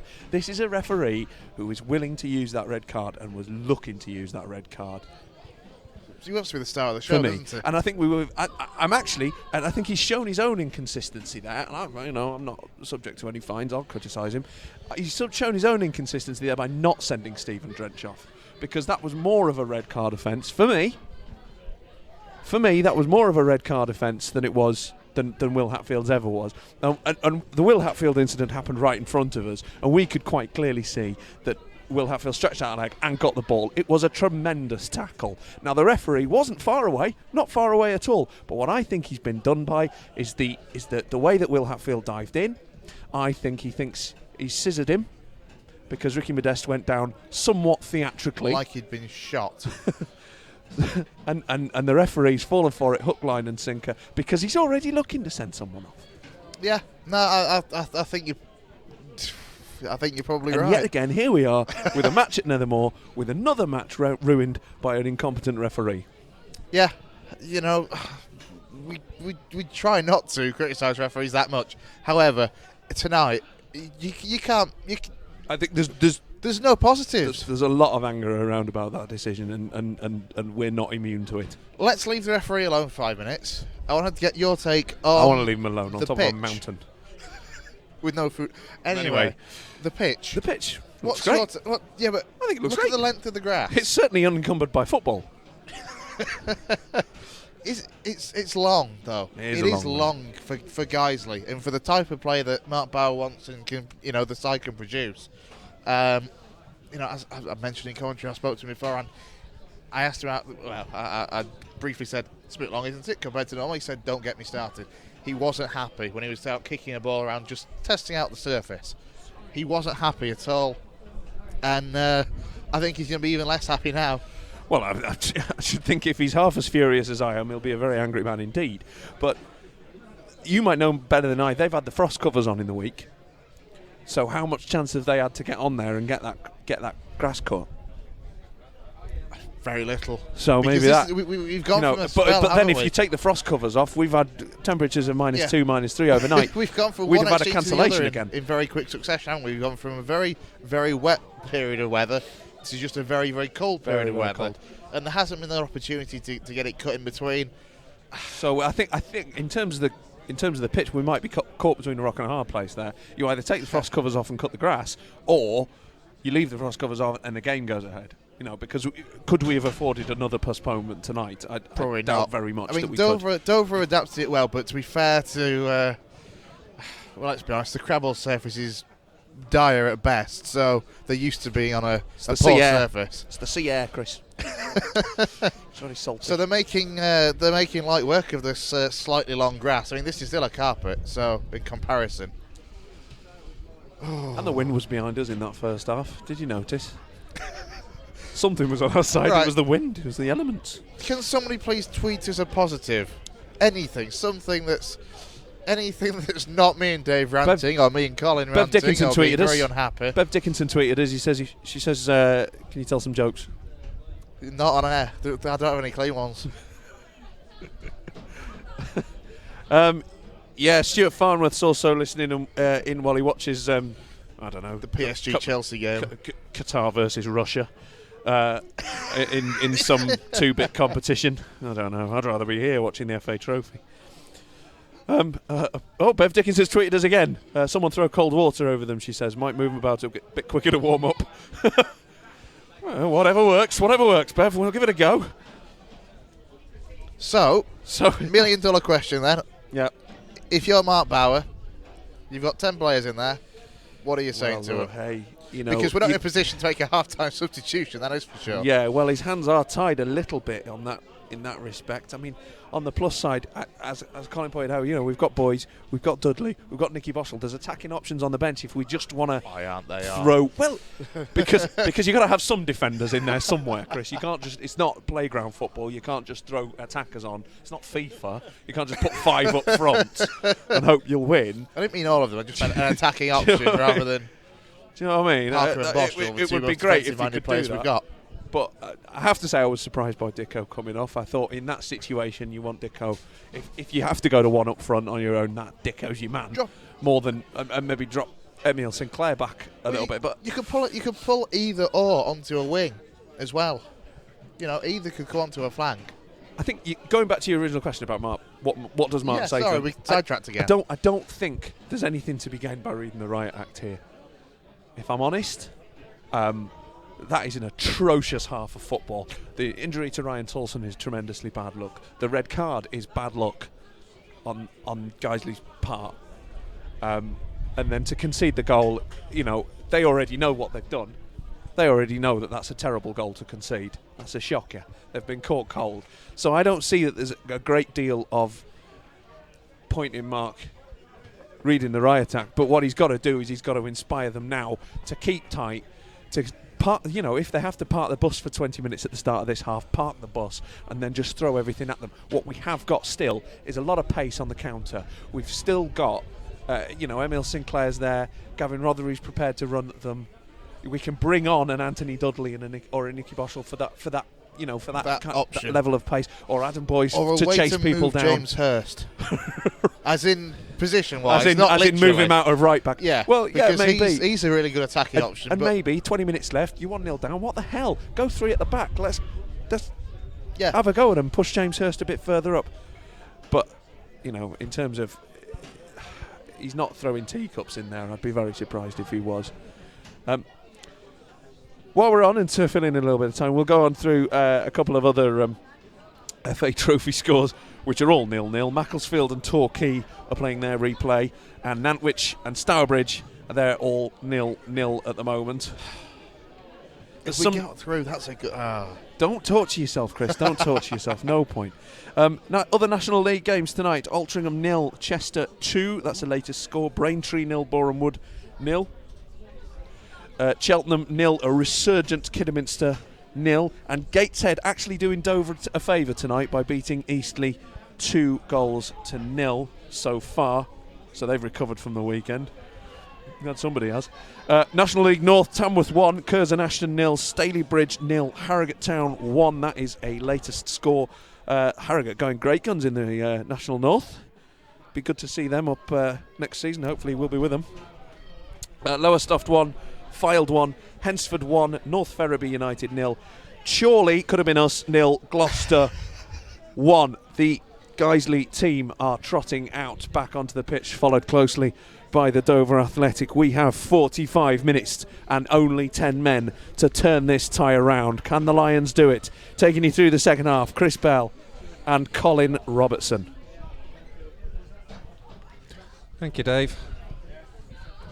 Well, that was the most this is like Chorley all over again, the amount of optimism at half-time there. Well, maybe it'll be like Chorley all over again. That would be magical. You were a spectacle to behold, the pair of you at half-time there. I enjoyed that. If anything, you've lifted me by your relative pessimism. Oh dear. Well, the two sides are just out. They're warming up. The referee's now bringing out the match ball. And we are going to get back underway for the second 45. We've had our cups of tea and our hobnobs here in the press box. That's the luxury you get at Nethermore. And we are hopefully a little bit better frame of mind, Chris. You never know. Do you in football? A game can change, can't it? It can seem all one way 1 minute, and then an incident can change the whole thing. Penalty, man sent off, and it completely changes the circumstances again. Yeah. Right, where's the optimism? Where did I keep it? I've almost forgot where I've put it. There is still time. It is only a goal. We just need to be positive and try and have some possession in the second half, in the opposition half and in the second half, because, I say, first 5 minutes, excellent. Second, well, the latter 40, less so. We just need to keep possession. I mean, to Dover's credit, they've defended really well. They've closed down very well. They've caused a lot of problems for us in terms of trying to work the ball forward.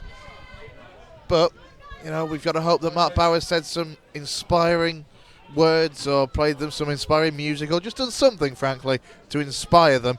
And in particular, Emil Sinclair, because he has got a lot of running to do. He's got a lot of work to do. He's had very little service today. He's certainly put himself about, but guys, he back underway now and in the Dover half. So 30 yards from goal. Gavin Rothery working hard down that left-hand flank. He's got 3 around him. Gets the ball across. Emil Sinclair takes a shot on the spin. It's blocked. Picked up again. Second phase here with Hurst. Some distance from goal. Hurst plays it into Danny Boschel, who flicks it on into the penalty area on that occasion. A little bit over-elaborate, and it's back with the goalkeeper. Crikey, there's words I didn't think we'd hear in the first half. Over-elaborate. Guys, it's creativity, though. We saw a little bit already. 45 seconds in. Now the ball's down the other end, and Stephen Payne's been penalised. He lobs the ball into the net, but the ball had already been stopped. Referee and Payne having a quick conversation.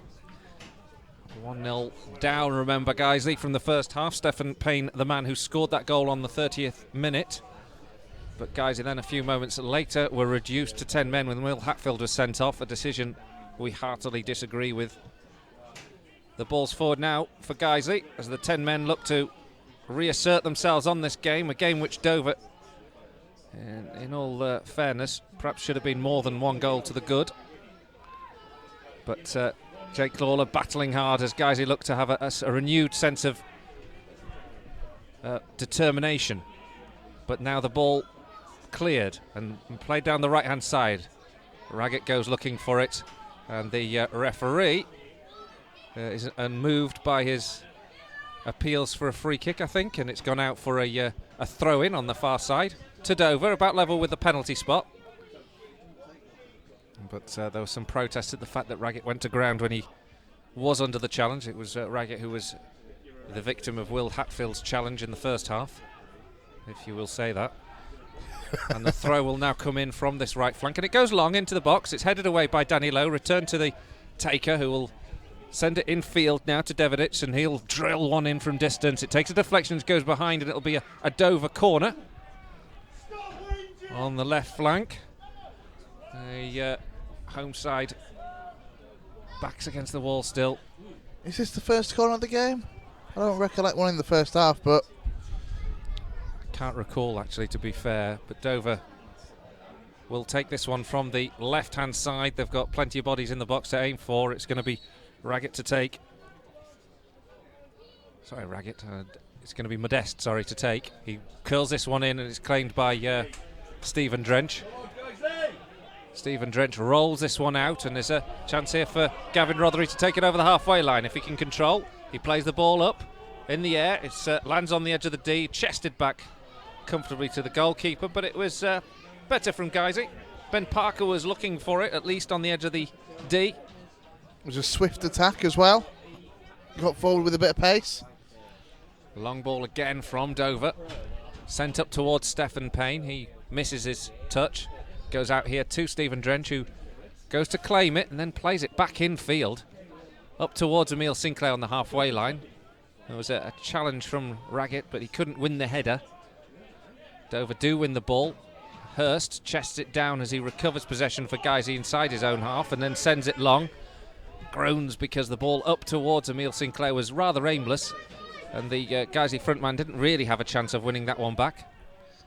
Danny Lowe does win it, but he's under tremendous pressure in his own left-back position from Sam Magri, who's pushing on an awful lot. Guiseley recover it here with Emile Sinclair on the left-hand side, taking it down on the halfway line, controlling well, but just unable to find a pass because Guiseley are closed down quite quickly every time they're in possession of the ball. Dover come away with it again inside the centre circle. It's Raggett who steps forward, plays it into the feet of Payne, who spins on the ball. Good challenge comes in on him though from Danny Hall. Up towards Sinclair. Again Sinclair wins it, but Orlu is a real mountain and just wins the ball ahead of him. Guiseley under pressure in their own back line once again. In possession of the ball, they do clear, but again it's just there's no second phase. It's just coming straight back from Orlu's head every time and sent over the top now, looking for Miller. Miller gets it on the edge of the D, spins on the ball, gives it to Stephen Payne. Tackle comes in from Danny Hall.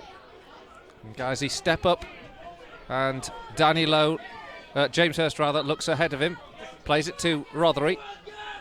Rothery, few options, plays it square to Lawler. Guiseley patiently building up now with Danny Boschel into the feet of Hurst. Hurst cuts in field, looks for a pass, plays it to Jake Lawler, and Lawler's pass is really poor, and it's comfortable now for Dover to clear. Well watched though by the Guiseley midfielder, and he steps across to take it away from Raggett, but at the expense of a Dover throw. Well, we've just proved that when we get forward we can try and keep possession and play it well. I mean, in the end it was ruined slightly by the poor pass from Jake Lawler, but the build-up play was nice, the movement was better. A little bit of optimism there. Still a big task here for Guiseley. Like Rothery took a little clip there as he controls the ball, takes it away, but again, not on the same wavelength as Emile Sinclair. And Dover clear. Their long ball forward is rather aimless and out for a Guiseley throw in right back position. Home fans urging the Lions on. It's still such a huge task ahead of Guiseley that Danny Lowe, James Hurst even, I don't know why I'm confusing those two. James Hurst throws the ball forward and it spins in and out of play. Guiseley do win the throw back though. It takes a deflection off of Doverman as the Lions can start to build again from right back. Hurst goes forward, nodded up in the air by Orlu. Headed away, Jake Lawler trying to win it up against Devidic. Heads it, chests it down, does Jake Lawler, finds Hurst. Hurst is blocked by Raggett. Been very solid, Sean Raggett, and it's now a throw for Hurst. Hurst throws it down that right flank. Rothery goes chasing, goes to the byline, gets a good cross into the box towards Sinclair, just over his head. Guys, he can't get the second phase, it's cleared by Dover. Best ball in from the game was a brilliant ball in there from Gavin Rothery, great run. And in the end, Guiseley now have to defend because it's a counter-attack, and Modest has picked the ball up on the right-hand side, plays it into the box. Atkinson is there. Rather swipes at the ball, though, and it doesn't get beyond the edge of the 18-yard box. Line's eventually clear, only as far as Raggett. Into the feet here of Parkinson. Parkinson back to Raggett, and Raggett chips it forward, looking for Stephen Payne, who makes a super run and slips on the ball and can't keep it in. But it was a nicely floated ball there, in truth, from Sean Raggett, and a good, well-timed run from Stephen Payne. Guys would be grateful to see that one out of touch for a goal kick. Yeah, speaking of good balls, the cross from the cross from Gary Rothery. Oh, just stop there now. Dover picked the ball up here again with Modest. Modest into the box, into the area, and looking for Miller, and Miller skies that one high and wide, and it's beyond for a goal kick. Oh, Chris, compose yourself. That one's for Bev, eh? Dear oh dear. Dear oh dear. We Head needed out of the gutter something, now. to be fair. We needed something. It's been one of those nights. Head out of the gutter, lad. I was going to say the cross from Rothery, though, was superb. And again, it was a great display of guys like, you know, they can get the ball forward. Now it's you that's cracking up. I think James Hurst, though, in the second half has probably been told, actually, I reckon, by Matt Bauer to try and get forward that bit more, because he's certainly doing it a lot more in the second half than we saw throughout the first half. When you've got the sole striker, you have to have the wide men, the attacking options on the flanks. You know, the midfielders have to work that harder, the right back has to work that harder. You've got to have that flank, that danger on the width, and we've started a little bit in this half. A little bit more. Dover, meanwhile, just losing possession. They look a little bit more disjointed this half than they did in the first, much more fluent in the first half. I want to jinx it. I was going to say, you've put the skids on that now, haven't you? The final ball, not so good. But perhaps the conditions, the wind. I was just thinking, actually, which way is this wind blowing now? Because, to be fair, you are right. Dover aren't quite as fluid as they were in the first half. Payne making a good run down the left-hand side. He's up against Hurst. Checks his run, plays a good ball left to the strike of Parkinson. Brilliant strike from Parkinson. Great save there. Comes in from Stephen Dredge. Down to his right. Pulls the ball out from just inside the upright and claims it for the Lions. But it was a good run from Stephen Payne and a great drive from distance from Jack Parkinson. Guiseley now need to defend again, because another ball in there from Stephen Payne. This time the reverse pass looking for Ricky Miller. He was offside. Miller rather complaining that the ball wasn't played into the right area for him. Guiseley come away with it now. A step up to the halfway line. Danny Hall will curl this one out to the right hand side. It's a hell of a chase on here for James Hurst. He won't get there, but it's the right idea. The right idea, looking for the right midfielder, the man on the flanks to run forward and get into some space, because there's such limited space on this field, isn't there, for Guiseley? Yeah, absolutely. And of course, you know, if you can get someone like James Hurst in behind on this right hand side, that allows Gavin Rothery to push in field as well and to be more supportive in the centre of the park and around the penalty area. As I say, I think James Hurst could be key if Guiseley are to get back into this game because of the width and the... Now Sinclair picks up the ball, plays it into the edge of the penalty area. Gavin Rothery across the face of the area, and it won't roll in towards a white shirt, but it's better from the Lions. And a couple of moments now, we've at least began to start asking potentially the odd question or two. Throw from Hurst into Sinclair. Sinclair cuts in field, gives it back to Danny Boschel, who slightly slips on this tricky surface. Back to Lawler. Guys, he's still in possession of the ball on the halfway line. Chipped forward by Atkinson, up towards James Hurst. He's got Stephen Payne in close attendance. Goes down, takes a deflection off. Payne goes in towards the 6-yard box. Well claimed by the goalkeeper, Mitch Walker. In truth, hasn't had an awful lot to do this game. And Guiseley will have to reset themselves. Of course, set pieces as well. I was just thinking then as we got Hurst in down that right-hand side, if we can get the corners, you know, there is the options at the back that can score from the corners, the likes of Rob Atkinson. Now they come forward to Dover on this right-hand side. It's Modeste battling hard here with Danny Lowe. Lowe drives the ball against Modeste and it's out for a Guiseley throw in left back position. Still 1-0 to Dover. Still a one-man advantage for Dover as well. 57 minutes gone. And that's still the only goal in the FA Trophy so far. Still goalless between Macclesfield and Torquay and Nantwich and Stourbridge. Well, the clearance from Dover has gone out into the cricket field beyond, so Guiseley will have a chance to take a throw on the halfway line. It's a ball that goes back to Danny Hall and then played forward towards Sinclair. Nodded on from Sinclair, but his target man is Gavin Rothery. And Rothery was always going to be second in the aerial challenge with Orlu. It's played forward and nodded out by Danny Hall as Dover begin to attack down the right flank again. Modeste is slipping again at the key moment, but it's taking a deflection. And it's going to be a Guiseley throw or a free kick. I think, I'm not quite sure whether the referee and the referee's assistant on that far side are on the same wavelength, but Guiseley get the free kick and it's played up to the halfway line. Orlu again, absolutely solid at the back there for Dover. Great challenge comes in from Danny Boschel to win the ball back though for Guiseley, and then it's up towards the halfway line, and who's there again but Richard Orlu. His clearance back into the Dover half. Sorry, back into the Guiseley half as Dover come down the right flank. Ricky Miller up against Danny Hall. Great challenge comes in from Danny Hall to win the ball back. And there's a bit of afters between Hall and Miller, but a good ball out to this right-hand side. Sees James Hurst try to lose sight of Stephen Payne, but Payne's too fast for him. Hurst cuts in field instead. Drills it in with the left foot. It takes a deflection. The goalkeeper saves it. Palms it away. Guiseley still battling for the ball in the edge of 6-yard box. Jake Lawler, best chance for Guiseley so far this game. A drive from James Hurst from distance. Now Jake Lawler on the right flank, cuts in field, looking for the pass but can't find it, so he gives it back to Hurst. Hurst, who struck one just a couple of seconds ago from a similar range, keeps possession of the ball, gives it to Parker.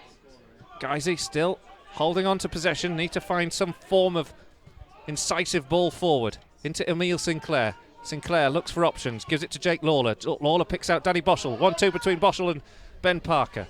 Sinclair now still 25 yards from goal. Guys, he's just not able to get in there. The lunge from Gavin Rothery. He clips. Well, he's gone for the offside Liam decision. Bellamy. The flag's up. And he's offside. And oh, that's harsh, isn't it? Again. But probably right. Encouragement, though, isn't it? Encouragement. You know, the crowd, when Guiseley are passing the ball around like they were just then, getting behind them, cheering them on. It's that kind of sequence of passing play that the fans really need to actually show that there's a bit more to this than just Guiseley ending up defending for the next half an hour or so.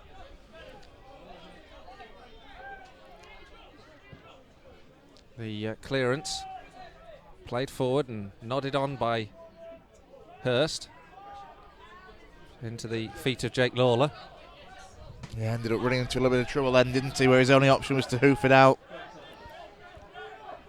Throw comes in for Hurst to take up to the halfway line. Nodded on. Played up in the air. Nodded on there by Jake Lawler. Picked up now by Parkinson. Parkinson to the right-hand side. Finds Modeste. Spins on the ball. He's got the overlap of Magri. He uses him. Magri cuts in field. Does very well, actually. Skips past Danny Lowe. Gets into the box. It's in towards the edge of the 6-yard box. Guys, he get it a clear. And then Danny Lowe, under pressure, loses out to Magri once again.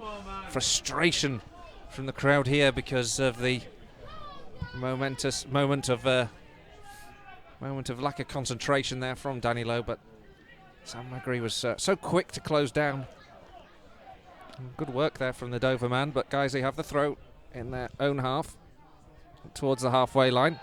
It's a little tug on Emile Sinclair. And Guiseley have the free kick. A few yards in from the halfway line inside their own half, out on the left flank where the Guiseley dugout is. And eventually taken away by Danny Hull, but not played forward. It's gone all the way back here to Stephen Drench, and that's just a bit lackadaisical, isn't it, from the Lions there? Yeah, it's poor, isn't it? When you've got white shirts getting forward and a good chance and the ball ends up going back to your goalkeeper, you know something's wrong. Goes down the right channel and passed back to the Dover goalkeeper now, Walker. His clearance isn't so good, and the ball bounces all the way up almost to the press box here as it skips across the whole of the seating area. And Guiseley will get a throw on the right hand side midway through the Dover half. It's better from Guiseley this second half. To be honest, it couldn't be much worse. You beat me to it there, Cole. But the Lions now chasing down on the right hand side up against the challenger Tyrone Sterling. Emile Sinclair is second. It'll be a throw in for Dover. Going back to what you were saying just before, or just at half time, the Adam Boys option is looking like a good one at some point. Because I think Sinclair has put a good shift in, but he's gradually going to start tiring. And Adam Boys, we know the work rate. The one thing that he does perhaps lack compared to Sinclair is that physical strength. Both very good strikers, though. Guiseley now having to defend, though, because there's a counter-attack on, and it's well executed here. Modeste now down the right-hand side.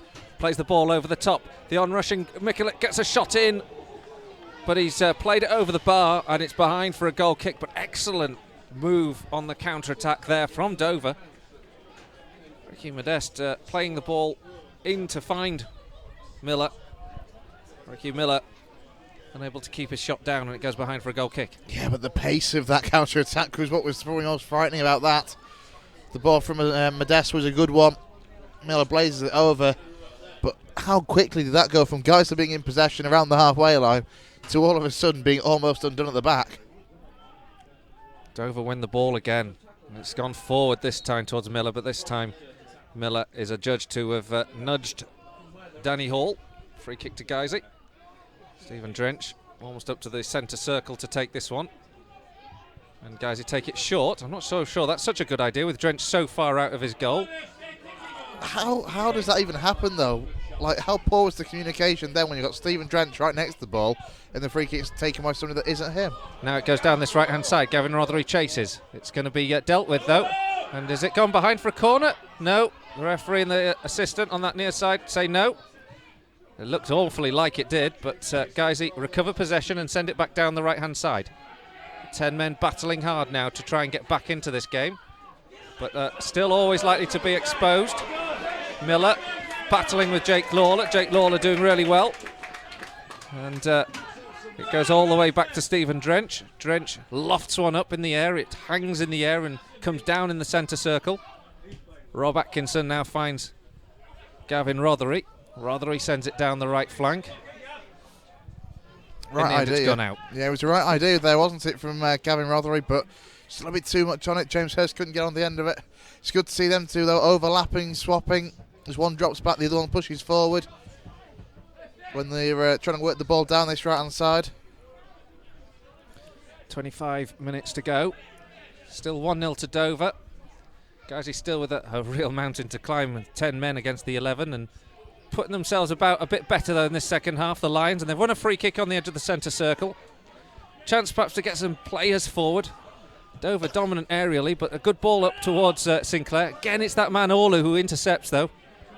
And the visitors come away with the ball down this right-hand side. It's played forward, and there's an offside flag.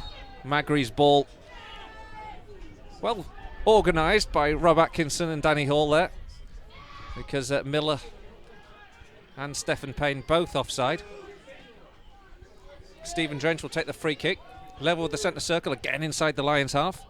Drench lofts it forward, up towards the edge of the 18-yard box. Sinclair goes chasing, it's into the box. Gavin Rothery's not letting this go. But in the end, it's shepherded out by Sterling rather. And it's a goal kick for Dover. What we got? 66 gone. It's been a better second half from Guiseley. As you said earlier, it couldn't have been a great deal worse than the first, but the encouragement is there. Could something just turn this game in the Lions' favour? Still feel it needs something. Set piece. You can't help but wonder how we'd be with 11 men as well. Because we've been, I'm going to say it, we've been the better side in terms of having the ball and playing the ball in this second half. Don't get me wrong, the chances, I think the half chances have come better for Dover. But again, that extra man could count. Lions just trying to move down that right-hand side. Sorry, Chris. Sort of attack was building up, and it is now for Dover, unfortunately. But it's blocked well by Danny Hall, who's having to work ever so hard at the back there to keep Ricky Miller quiet. But it's eventually gone back to Stephen Drench, and he's under pressure from Stephen Payne. The two of them, such a handful. Guys, you're now battling to try and win it in the centre circle. And Kevin Rothery somehow has committed a foul. I've no idea what game the referee's watching that. He's had a man. The battling for the ball, and the Devidic has fallen over, and I think free kick to Dover. What's that? A Dover player's fallen over. Must be a free kick to them. To be fair, I don't think there's any, I don't think they're playing for it. I just think it was just one of those. I don't think he's read that at all right. Orlu plays it forward into the box. Flicked on well by Raggett, held by Stephen Drench. Cleared by Drench. Up towards Sinclair. Picked up now by Danny Boschel. Boschel down that left-hand flank. Sinclair goes chasing. Second phase, though, doesn't work well, but Parker wins it back. Plays it forward, just over, hits it. A slightly gentler touch on the ball, and it might have worked its way through to Sinclair. It just went back to the goalkeeper, Mitch Walker. Sensing that there's still something in this for the Lions, the home fans, even though they were so despondent after that first 45. And ball now just given against Stephen Payne. Free kicks taken quickly. Guysey get it underway and play it down the flanks again. But this time there's nobody for Hurst to pick out. Hurst wins the ball again, but again won by Dover. And this time it's sent through towards Ricky Miller. Miller claims he's bundled over, but that was optimism. The highest order as Danny Hall steps across just to use his strength to take him off the ball. He's been a bit of a win during this game, hasn't he, Ricky Miller? Every time there's been anybody's been anywhere near him, he's looking at the referee for something. I shrug your shoulders. That's what you've got to do, haven't you, as a striker? I mean, you can't complain about that. That's what they do. Doesn't make him any less frustrating, though, when you're against them. Yeah, you wouldn't mind one on your side, that's the thing. Goes forward by Stephen Drench. Down the right-hand side, Hurst stretching for it. Sterling does ever so well. Hurst a bit physical, trying to win the ball back. It's out for a Dover throw nonetheless, in left-back position. 20, just over 20 to go. Yeah, is there something? As it stands, Dover haven't used a substitute yet. Even if they tire, it will be options on the bench that they can use that Guysey really can't, because we've only got one substitute yet to use. Free kick given to Dover, not quite sure what for. Not sure it's overly contestable. To be fair, a bit of a coming together, but Dover on the halfway line now have a free kick, and with the wind behind them, they know they can go long with this. There's 4 on the edge of the D to aim for, another 4 just behind them. It's an attacking intent from this set piece. It goes into the box. Atkinson gets the header, flicked on by Danny Boschel, but picked up now by Parkinson. Parkinson's ball isn't so good though in its execution, and Guysey win the possession back now, and Danny Lowe onto the halfway line. Only Sinclair to aim for, finds him, and unfortunately finds his rear end as he does so, and it just bounces off it, and Sinclair couldn't control. It was almost too good, the pass, and it's out for a Guysey throw in their own half, right back, and you could probably hear that wind blustering along the stand here as it's getting up. It's in the direction of, well, it's in the favour of Dover in this half. This time a rather soft free kick has been given against Bellamy. We are going to get that third change for Guiseley.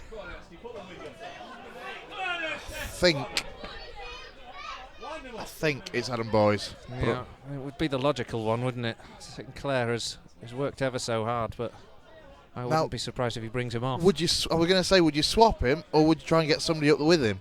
I think it might be Rothery coming off, and you know what? I think it's Anthony Dudley coming on. Because I can just see the bench, the board here. I have a feeling. Is it? Yeah, it's Dudley, isn't it? 11 coming off. And yeah. I think you're right. Gavin Rothery's coming off, and Dudley's coming on by the looks of it. So let's see what that might bring. But Mark Bauer's got a gamble, hasn't he? He's steeled up the side at half-time. Whatever they've talked about doing, it's working better this half than it was in the first. But it's still not really threatening that Dover goal. Raggett now on the ball for the visitors. Into the feet of Stephen Payne. So used to referring to our opposition as the home side. In recent weeks, our first home game since December the 16th. Cleared by Stephen Drench as Guiseley just about retained possession. But if you were on the Dover bench, I don't think you'd be overly worried at the moment. They're containing what we've got to offer. So perhaps not surprisingly, we'll see another roll of the dice. Gavin Rothery, who I think has had a very good game. Yeah, I think Gavin Rothery's had a superb game. He's looked lively, he's been a threat. And again, I'm a little surprised. Presumably this must just be because of tired legs. Because again, at this stage with the goal down, you want your creative players there. Well, they're working the flanks much more, aren't we, this half? We've tried to get the wide men into spaces down these flanks more, and that's one thing that I think Anthony Dudley does ever so well. He can drift out wide, and he can use that to cut in, and that's the way he got his goals. Yeah. In the in his opening couple of games in his first loan spell here with us. Yeah, well, the man on loan from Bury, he's come across to this right hand side. Stephen Payne just gone down. You might have heard that they were less impressed with his claims for a free kick, but he's hobbling on. The ball's out into the box. Miller finds a bit of space, takes a shot, but he couldn't get power behind it. Stephen Drench claims it.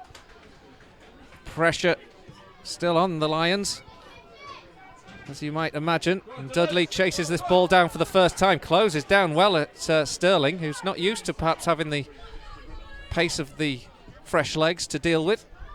Just about manages to get it clear, and now Guiseley head it back with Danny Hall finding Stephen Payne in the box. Payne turns up against Atkinson. Atkinson's on the ground.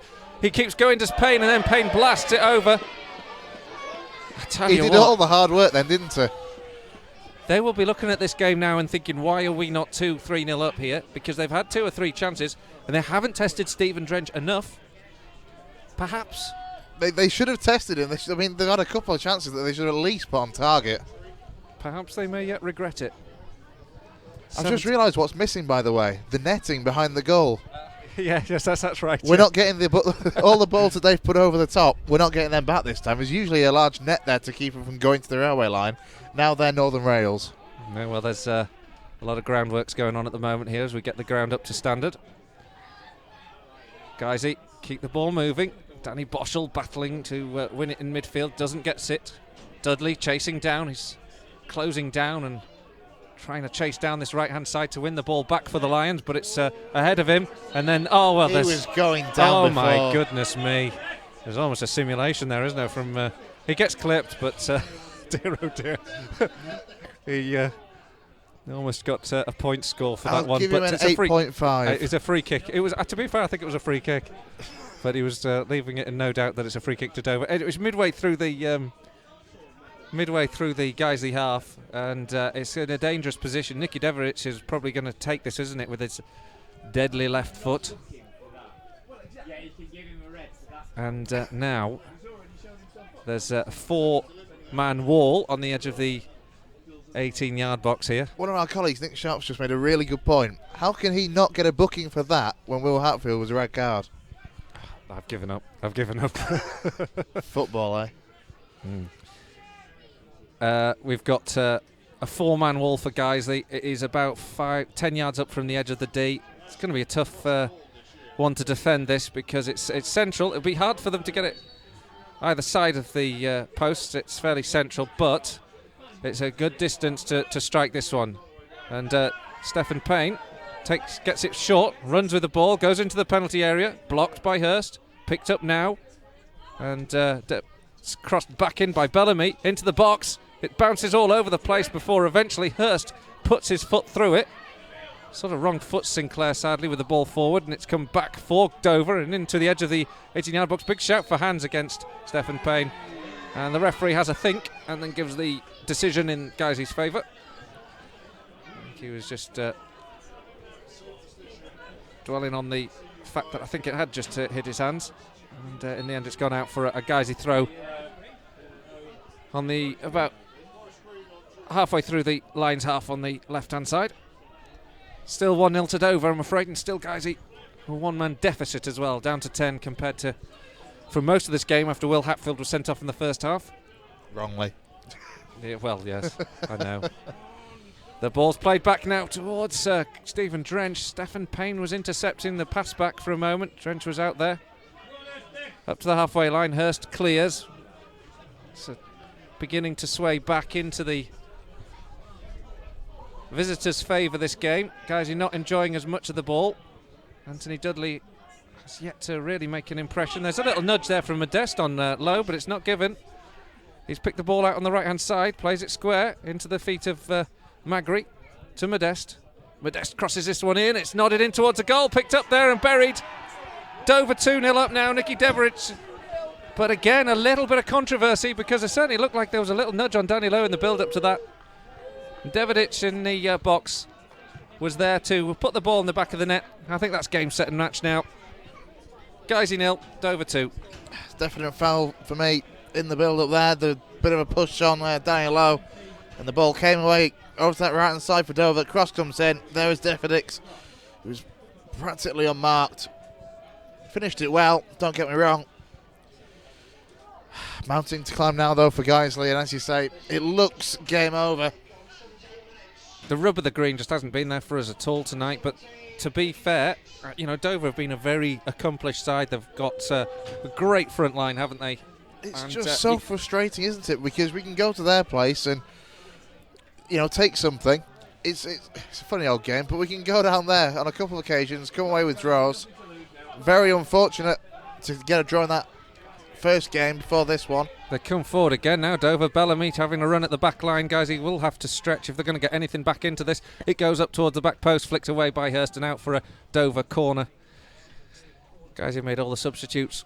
I'm sure we'll see 3 of Dover substitutes now in the last 10 minutes as they will run down the clock. I'm sure really now that this game is done and dusted. 2-0 down with 10 men. The Lions really don't have much of a... I hate to say it, I don't have much of a prospect of getting back into this game on the balance of things this evening. We haven't had that look, have we? That's something that's going to drop for us. Ball whipped in towards the back post. Stephen Drench comes out, palms it away, but it's going to be reclaimed by Stephen Payne, or he'll let it go out for a throw. Dover have a throw in on the right-hand side. And out comes Sam Magri to launch this one in. And it's going to come into the box, no doubt, for Guiseley to defend. A long one into the box. It bounces all over the place, and the referee gives a free kick before the ball is tapped home. But it's to no avail for Dover. It's not the third, it's a Guiseley free kick. 10 to go. How do you feel any form of optimism in the slightest? It's hard to see. The only thing that I can really see would be if the ball breaks nicely for Anthony Dudley, he can get a run on someone. I think this would have been a game with 11 versus 11, and we didn't sort of turn up. Maybe we're tired legs from last Saturday. It was an immense performance against Woking away, but today we didn't turn up well in the first half, but even so, reduced to 10 men for such a long spell of this game, it's not really been a fair contest, to be fair. And I just feel a bit cheated, to be honest, of the game. I think Dover, have shown their quality, don't get me wrong, but I feel we could have had a better stab at this without that early decision. Free kick now for Dover. It's floated into the box, up towards Raggett. Raggett flicks on. It's gone behind for a goal kick. And across the pitch, Dover have looked very solid. They close down well, don't they? They work hard for each other. They use the qualities of Ricky Miller and Stephen Payne very well. They get they look very, very solid at the back. You can't criticise the way they've set out and got this game. It's just frustrating that we've not been allowed the opportunity to kind of have a decent go at this. Yeah. Yeah, absolutely, completely agree. As you say, to give credit to Dover, they've played very well.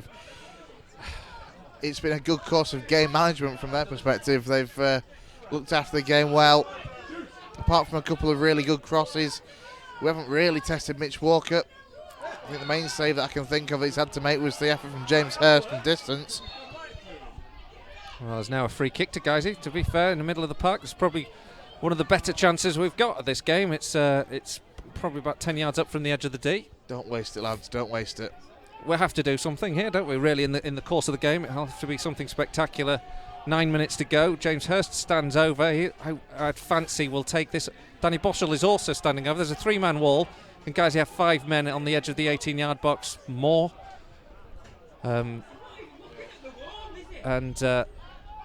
James Hurst will take this one, I'm sure. We'll drill this in towards the goal, and it's palmed over by the goalkeeper, and Guiseley will get the first corner of the game for the Lions.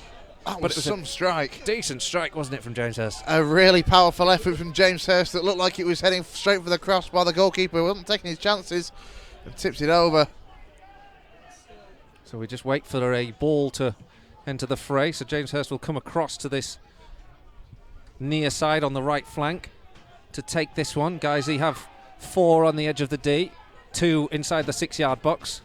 So it'll be interesting to see where this goes. The ball is hit towards the back post, nodded down and backwards by Ben Parker, and the counter-attack will be on for Dover. Free kick is given against Danny Boschel. And the home fans, you can probably tell, aren't too impressed with that. They're not the only ones.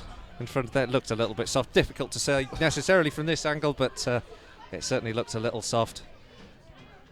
Ian Hussin has courted controversy tonight. Let's see that with the sending off that certainly looked very, very harsh to our eyes here. As Will Hatfield saw red. A decision that surprised, I think, just about everyone here. So what's that going to mean in the long term? I'm trying to think what sort of ban that will be, because it'll be transferred to the league, of course. Ball won now by Danny Hall, but won back by Ricky Miller, working ever so hard down that right flank. Wins it, plays it quickly to Modeste. A little bit took him by surprise, but still recovers the ball and gives it back to Miller into the penalty area. Takes a shot, well saved by Stephen Dredge. Good work there from Ricky Miller. Cut in field. Shot with the left foot, saved by Stephen Dredge. Now Anthony Dudley, his first run on the ball, dispossessed by Raggett, who gives it back to Sterling. Sterling's clearance up towards Modeste. Every time guys get a bit of the ball, they've got to do an awful lot with it, and that's the problem. And they've not got the support that you'd normally see attacking wise. Jake Lawler and Danny Boschel just combining in midfield for the Lions, but again Dover chasing down, and guys, he's struggling to build up play from the middle of the park. Boschel. Got to give credit as well to Sean Raggett and in particular Richard Orlu, both of whom have had superb games at the back for Dover. Over the top from Danny Hall, headed away by Sterling. Nodded down from Danny Boschel. Jack Parkinson sends it upfield. It'll be picked up here by Modeste. And he cuts infield and starts to run. Plays the ball into the box. Atkinson gets a foot over it and plays it into the feet of Danny Hall. Guys, you need to move this forward. If there's any chance getting back this game, you'd think they need to take a goal about now with 5 minutes to go. 2-0 down. As it is, Dover looking fairly certain to go through at this point in time. 2-0 up against 10-man Guiseley. Guiseley playing with 10 men since about 35 minutes in the first half when Will Hatfield was sent off.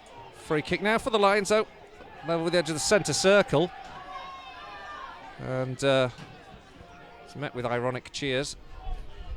Lions will get the big men forward. Can we make some of this again? We don't want to waste it. Is it Hurst taking it? He takes it short. Gives it to Danny Boschel. Sure, we've got a gamble now. It's now with Hurst. Danny Lowe took the free kick. Hurst gives it to Boschel. And Jake Lawler eventually sends it long up towards Atkinson, who nods it infield. Boschel can't control on that occasion under pressure. Clearance comes in and it's for a Guiseley throw just inside the Lions half. Will be Rob Atkinson taking no time at all to play this forward straight away.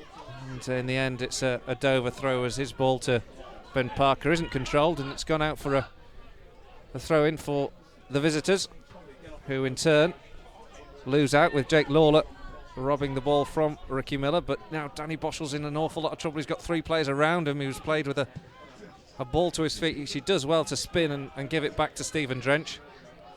Orlu dealing with Sinclair, and then the ball over the top there. Sinclair with a chance, just for a moment gets past Orlu. Sinclair with a tight angle. He has 2 on him now and no options ahead of him. He does well to hold on to the ball in the end and gives it back here to Dudley, but guys, he just don't have the sharpness to get the ball into the box. Dudley slips, and it's back here with Lawler. Boschel into Lowe. Lowe plays a lovely ball to the right hand side. Boschel plays it into the box, and it's deflected behind. And it's deflected behind by Tyrone Sterling for a Guiseley corner. 2.5 to go. Last chance saloon for the Lions to even get a consolation. Be remarkable, wouldn't it? Danny Lowe kills this one into the box, and it's comfortably dealt with. It looked a decent ball as well. Stephen Drench is right out up to the halfway line. He's missed the clearance, and Stephen Payne will waltz through and score a third. A real horror show there for Stephen Drench, and Stephen Payne gifted a third goal and his second of the game. Game, set and match was a while ago, but that certainly puts the icing on the cake for the visitors. 3-0 down now to Dover. Stephen Payne with his second after 88 minutes. It's quite something, and you can look at the Guiseley fans out there, the Guiseley players out there on the pitch. They all look completely dejected, knowing the game's up and we're out of the trophy. Indeed we are. I mean, with that one, Stephen Drench was just caught completely by that, really. He came looking for it, didn't he? Just try and clear it downfield and missed it. We can't be critical of Stephen Drench because how many games has he won us, basically? But it's been an unusually peculiar performance from Stephen Drench tonight. He's been pressed, hasn't he, into decisions. Hurst drills one in from distance. He swipes it with his right foot. It curls, but it curls sort of in towards the goalkeeper in the end rather than causing him problems. And Mitch Walker, who has the ball. I'll tell you what, his kit doesn't need changing tonight, does it? I mean, he could probably just keep that for Saturday, couldn't he? Yeah, certainly Sadly. doesn't need a wash and tumble dry. His mum will be pleased. Ball goes long. And it's knocked out. I never wanted to go to Wembley anyway. Overpriced. London. £4 for a pie. Yeah, exactly. And what? No peas? They don't even put gravy on your chips. Infield now from Jake Lawler. Oh, it's cut out now.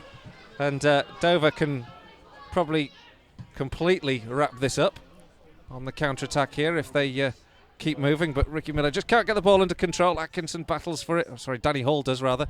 Miller's shown great control and drills one in. It takes a deflection off Jake Lawler. It's going to be picked up here by Devidic. He tried to cross it and it's blocked and gone out for a Guiseley corner. A Dover corner. And I see a double sub now for Dover. And why not? It's Dwayne Akapom coming in for who is it? Ricky Miller, who of course is going to get the applause. And you can hear that the 90 minutes are up from my watch probably, and it's just a case of whatever stoppage time is to be added. Referee could just call time, couldn't he? Can we just go home? Don't even bother with this second sub, ref. Well, let's just get on. Got another substitute. Let's just get off home, forget this ever happened, and we go to a nice, refreshing away trip to Altrincham on Saturday. This playing at home lark's not much fun, is it? Yeah, and we've got, what is it now? Is it 5 of the next 6, including tonight, are at home? Yeah, no. Well, we'll soon become more acquainted with the place again. Corner comes into the 6-yard box, headed away. Dover still pressing. For what it's worth. And it's whipped in towards the back post. For what it's worth, it's Nantwich 1, Stourbridge 0, with an 89th minute certain winner for Stourbridge, for Nantwich. Well, that's quite a scoreline. Nantwich, of course, disposed of Bradford Park Avenue 5-0 in the last round, didn't they? Yeah. That's a great result for them and great story. It won't be us facing them now. Now, Guiseley come forward. But it's cleared by Dover. Up to the halfway line where the substitute, Achumpong, is trying to win the ball. And that's down the left-hand side, and Sinclair battling up against Orlu. Sinclair just wins it for a second, but can't control the ball, and it runs out of play and out for a goal kick. Put a heck of a shift in the second half to his credit as Emil Sinclair. He's really chased hard and worked hard, but he's just had no rewards in the end. And Ricky Modeste is coming off now as well. Did the board ever go up for any time? Or is it just too busy with the substitutions? No, I don't think I've actually seen how much will be added. But we're just going through the substitutes now. Modeste is being replaced, and I'm not quite sure who's coming on. Who is the? Modeste's gone off, and he's been just pick a name. It doesn't really matter at this stage, Colin. I'm a completionist. It's Tom Murphy. Tom Murphy is the second Dover substitute, and he gets the first touch of the ball, and he's 20 yards out. He gets a shot away, but it's again, it's not very well struck. And it's comfortable for Stephen Drench. Drench lofts it forward up to Sinclair. Guys, he's stretched all over the field. Why are they doing this to us? Dover about to make the third substitution. What is the point? To waste down the clock, but I don't see. Yeah, I love that. 9 times out of 10, I completely agree. But this is just rubbing it in, isn't it? Dragging this out as long as possible. The showers aren't warmed up yet. Clearance goes forward, and Dover turned the boiler off. Have the ball with Achumpong. And it's played into the 6-yard box. And the full-time whistle goes. So the final substitute won't get his 30 seconds of play. Guiseley indeed won't get through to the quarterfinals of the FA Trophy. And in truth, after Will Hatfield was sent off, that was always the result that most likely was on the cards. It's finished here. Guiseley 0, Dover 3. But the defining moment of that game, after Stephen Payne had given Dover a lead, and they were looking on top and they were looking dominant at that point. The defining moment has to be the Will Hatfield sending off, and after that, pretty much the rest of the game took care of itself, didn't it? Yeah, absolutely. You know, the referee, I'm not entirely going to say he's cost us, but that decision it cost us a possible fight back, without a doubt, because, you know, at that point, Dover had been better in the first half for a good 35-40 minutes, to be honest. But then that red card really did kill off any hope we had of making a comeback. There was moments, first 15-20 minutes of the second half, when we looked a lot more lively and a lot better going forward, but we still were just lacking any form of end product. And as it is, that's the FA Trophy dream over for this year, and onwards we go to Altrincham on Saturday in the league in search of what would be, frankly, a more important result in the grand scheme of things. Well, it is to concentrate on the league and what have you, and a tough task again on Saturday for us, a bottom of the table clash really, with Altrincham struggling, and they're beginning to pick up a few points here and there, like we are beginning to pick up a few points here and there. Yeah, there were 2 down though at half time, so fingers crossed that'll help us out. But I think Boreham Wood, ended up. Well, let's get Dave in. Let's get those full-time scores from Dave, and let's find out exactly how things have finished. Thanks, Colin. So a disappointing night for the Lions, a 3-0 defeat, a controversial red card. We were, I don't know, you wait 8 weeks for something, and when it arrives, just, you know, it can never live up to expectations, can it? But there have been other games going on tonight, and we'll run through some of those scores with you tonight.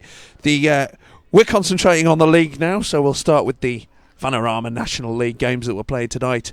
It's finished Altrincham 0, Chester 3, so a demoralising home defeat for Guiseley's next opponents. Braintree also had a man sent off tonight and lost 2-0 at home to Boreham Wood. So an excellent 3 points there for Boreham Wood. Cheltenham 2, Kidderminster 0, putting their brakes on the Kidderminster revival there. And Gateshead, as I said at half-time, doing Dover a favour, beating Eastleigh by 2-1 tonight.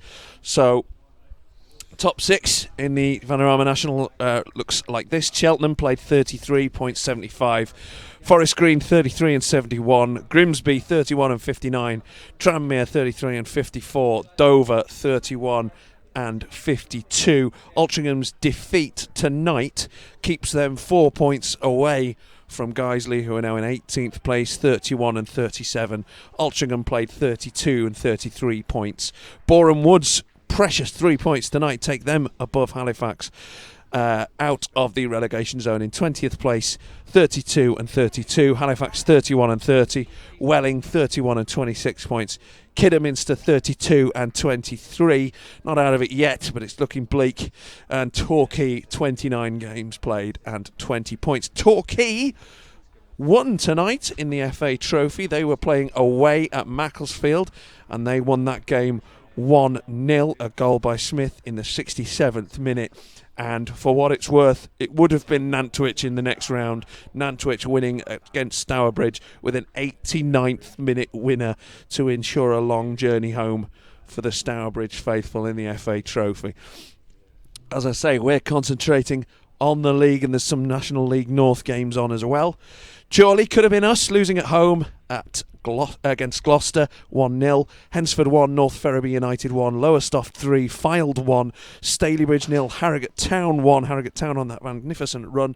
Tamworth 2, Curzon Ashton 1 at the top of the North. Solihull, then second place Harrogate, third place North Ferriby, fourth place Fylde, and fifth place Boston. Nuneaton chasing in sixth place.